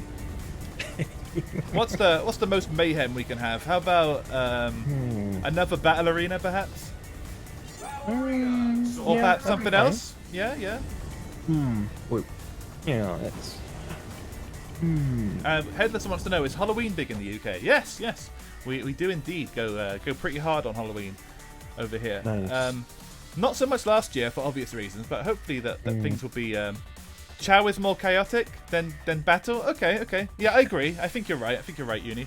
All right, we can do Too Chow. bad you can't like adjust the rules for Chow and make it like twice as long. That would be great. ideal, wouldn't it? Yeah. 'Cause it goes too fast. It needs to does. be more. It needs longer to be more chaotic. Yeah, I agree. Okay, well, we'll do Capture the Chow one last time. But yes, it's been great fun with, playing with you today, Rinch. It's been an absolute riot going through all this complete... It's been all over the place. all over the place, All over absolutely. the place. So, let us As begin. you see. Let's begin. Capture the Chow one more time. Let's go! Do it. Oh, I got 3 oranges. Thank you, game. Oh, I know. I wasted both my coins. I got nothing. Tremendous. Thank you, game. Thank you, game. Thank you, Sega. Bow down. I kneel. Sega gave me the 3 oranges, and nobody else. Indeed. Speaking of Sonic Colors, have you seen a lot of the clips that have been going around Twitter and all that? Apparently, the port of Sonic Colors that recently came out for the Switch is completely broken, and people are like posting clips and putting like seizure warning on it because all the graphics are just going completely wrong. apparently they use some newfangled lighting engine that just doesn't work properly, so people's games are just becoming complete glitch fests. Nice. And yeah, they had one job to port a Wii game, but somehow they fucked it up. I don't know how, but there you go. That's funny to me that like they messed that up so bad. It's like a Sonic game that has like really serious like bugs and graphical glitches. Damn. Yeah. Color me surprised. I know. Seriously, and all they had to do was port a game that was already made for them, and you know that has been running on an emulator for like years and years and years, just fine. Like just do what you did with the fucking Mario games for all else fails. Just like just grab some emulator and just have it run. But no, they chose to rebuild it with a new engine, and it doesn't work very well. That's funny and very sad. That's what it is. That's how it is to be a Sonic fan. That's what it is. It's just constant disappointment. Yep. Just when you think the bar can't be raised or lowered anymore, it is lowered a little bit more for you. Like Sega is finding innovative new ways to disappoint. Like it's kind of inspiring, honestly. It is definitely. Oh! Spawned right next to me. That was very helpful. Right. Oh, nice. The Chow balloon is mine. Let's go, Chow Balloon. Okay. Let's see. Got to bring it over here. Oh man, I got some distance to go here. People are trying to shoot me. Oh no. Like I'm just driving behind you very casually. Oh no, really could have used that weapon, but I didn't get it. Ah, shit. There goes Ulala. I shot at them, but you got right in the way. Oh yeah, of course. Oh. Come on. The Chow has been scored. Well, at least I had it for a very brief moment. That was worth something. I got to feel like I was important for a second. It was pretty cool. It was. Alright. Come here. There goes another. It's so funny if they put the Chow right next to the goal. Yeah. Make it nice and easy for you. Oh man. Alright, There it is over there. Oh man. This stage is so annoying with all these inclines. It's so annoying looking at the Chow and realizing that you're like 2 levels below where you need to be. Like, oh well, somebody else is getting him today. Who's got him? I think it's Carbide? I don't know I who's think playing. so. Oh. Oh, nice. Oh, wow. Why did you do that game? Did it crash? No, like I shot my drone and it just exploded. It didn't even go Oh, after nice. Great. anybody. It's very funny. Thank you, game. Thank you, game. Well, if Sega announce support of this anytime soon, do not get excited. Be scared. Or yeah, get scared or get extra excited. Or get However extra you want, excited 'cause, that like, it'll be extra jank. yeah, it'll be extra buggy and it'll be more fun. Indeed, indeed. Like every copy of Sonic All Stars Transformed ordered to the Switch comes with the free doctor strip. You'll be needing it. And just beam bright lights directly into your brain, right into your brain stem. Oh, hello, Delta Zero. That was the last game, I'm afraid. We've been playing for some time, but yes, this is a great game, absolutely. I came third on that one. Oh man, I can't believe I didn't come last.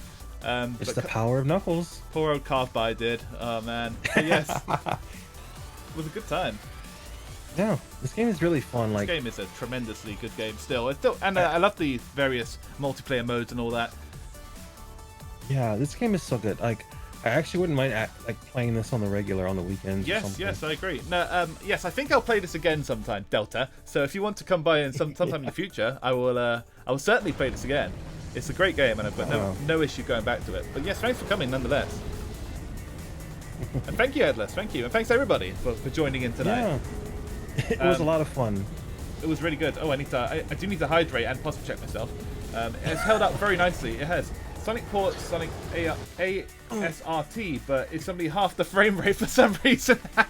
For some reason, yeah, I can imagine that reason being that they didn't try. The same reason as always. Yeah, like I really like this game, and even though it's been out for quite a bit, it feels good to play. So It still feels really fresh, doesn't it? Like it plays great, it still looks great. The frame rate's really smooth. Like the online's really good. Like we had every fucking continent on the planet playing tonight, and like there's no issue at all. Really smooth stuff. Just a couple of crashes, a couple of general stability issues that could be caused by anything. And yeah, pretty fun. I'm glad you had fun, Uni. Thank you for coming in and kicking all of our asses. yeah, I'm glad everybody got to come that wanted to play with us, got to, and had a lot of fun doing it. Indeed. And Delta says Delta's wondering what the favorite stage of us is. Mine is probably Sunshine Studios, to be honest. We were talking about it earlier. I think the Samba de Amigo stage is just tremendous. So much character. Yeah. It has to be the Burning Ranger stage for me. The Burning Ranger stage, yes, very good choice indeed. So good, so good. Absolutely. And yes, that has been today's stream. Thanks everybody for coming. A solid kart game that isn't on Nintendo only. Indeed. Yes, that's important too, because you don't want the Mario Kart experience locked behind Nintendo consoles. And this is a good way to get a bit of that. And hello, Digi Artists. Are always great. Yes, it's definitely. Let's see. Oh, hello, digital artist. Hello, Digi Artist. We're just wrapping things up, I'm afraid. I'm sorry for you guys that are just turning up, but we've been going nearly 4 hours. we gotta wrap this up, and I gotta have some dinner and another drink. But yes, I love when the maps just start blowing up. Yes, that's great, and you start flying. Yeah, tremendously good. Yeah, and the Skies of Arcadia one. Indeed. But yes, thanks everybody for coming today. I know you have this on 3DS. Ah, nice. I think was it Super Craig earlier who had it on 3DS? Or I think it might have been Austin. Might have been Austin actually. Yeah. But lots of you guys have been popping in. It's really cool how this is on so many consoles, and like just like got out on basically everything that existed, and everybody has an experience with it on something else, which is cool. I think I first played it on the PS3, but I eventually got it on PC too. And yes, it holds up pretty well. Pretty much whatever you play it on. I think the 3DS version is probably the worst, but the Vita version's good. Yeah, like I want to play it on PC and Vita. Like, Yeah, I play on nothing else, and it's such a weird experience going from one to the other. I can imagine. Just stick to PC. It'll be good. Yeah, definitely. It goes from calm to just, oh fuck, everything is blowing up. Indeed, that's the experience, Delta. That's what you get. I'm glad you had fun, Mechanic Cat. Thank you for coming. You're very welcome, dude. And thank you for once again hanging out in the middle of the Wangnan and getting ran over by me. and this time Ringe got to join in on the fun. So you are currently. I think you and Never are both tied for the amount of times ran over. You're both on 2. So Nice indeed. Nice. And Ringe here is on 1, so you can get ran over again and join the leaderboard. Indeed. That's great. Well, let's go back to the pool hall quickly, and we'll talk about what I'm doing tomorrow, and we'll see everybody off. So let's go.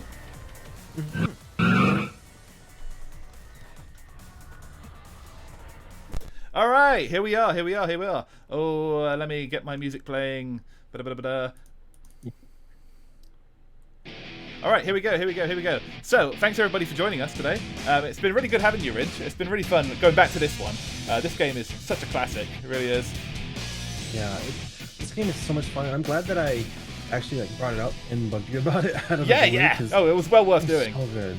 And yes, anybody's welcome to bug me. By the way, I'm quite buggable. I will, if you ask me to play a racing game with you, I'm quite likely to hang out and play racing games with you, because I'm always interested in playing new stuff, but I'm also interested in playing stuff that's really nostalgic to me, like this, which I used to play loads back in the day. And yes, you're very welcome, Card Biden, everybody. I didn't have to run you over twice. No, I didn't, Mechanic Cat, but I just did that for the hell of it, because I wasn't expecting to hit you in reverse. But sometimes with this new plugin that I've got for OBS, that just kind of happens.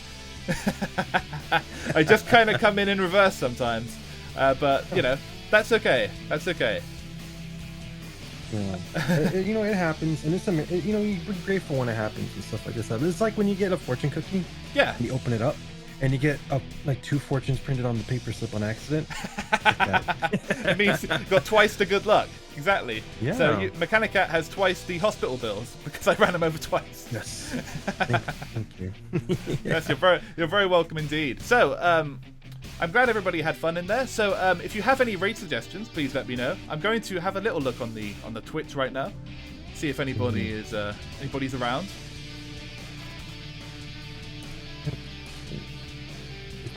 Usually on Saturdays is a pretty busy night. It does tend to be pretty busy. Yeah.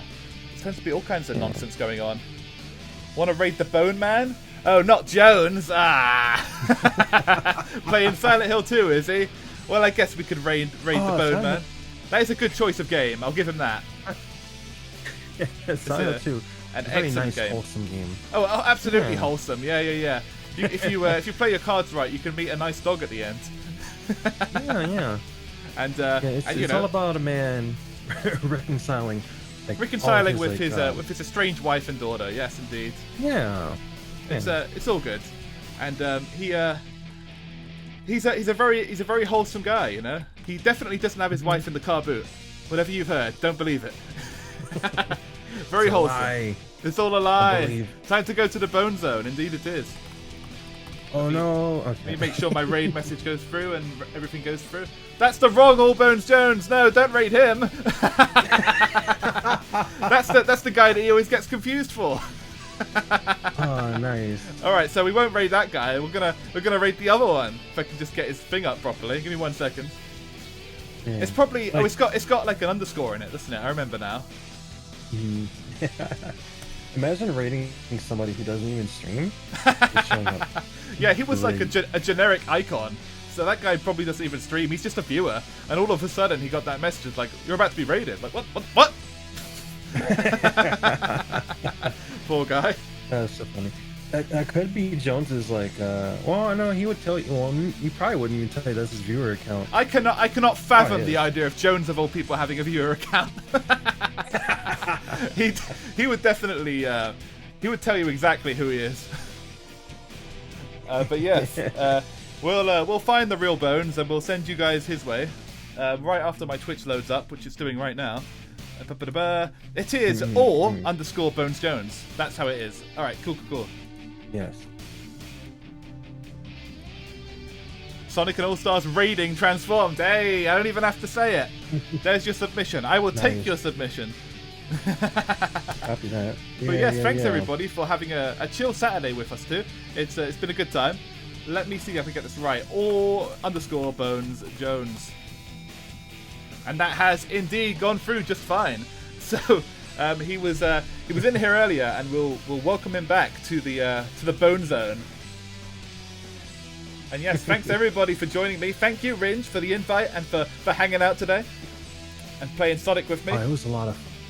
Oh, it was a lot of fun. Like, even if it wasn't streamed, even if it wasn't on a stream, I would have been happy with just like playing this online in general, just like with the two of us.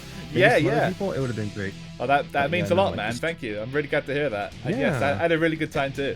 So let's send you guys over. And yes, Sonic All Stars rating transform just like that with the little spikes. Indeed, I don't even have to show you. You guys already know. They know before I've even said a word. They know that the raid message is going to be some shitty pun, and it's going to have a bunch of little spikes at the end.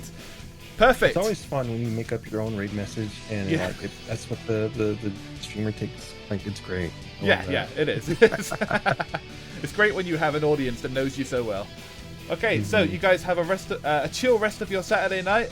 Have a good one, and I will see you again tomorrow. We will be playing Street Legal Racing Redline, a PC exclusive from back in 2003. Another absolute cult classic. So please come along for that. We'll be making our own car. And I'm going to send you the bones right now. Let's go! Bye! Bye! Oh, that was a lot of fun. I think it's gone. I think it's gone. Has it been sent? Is everybody over there? Yep.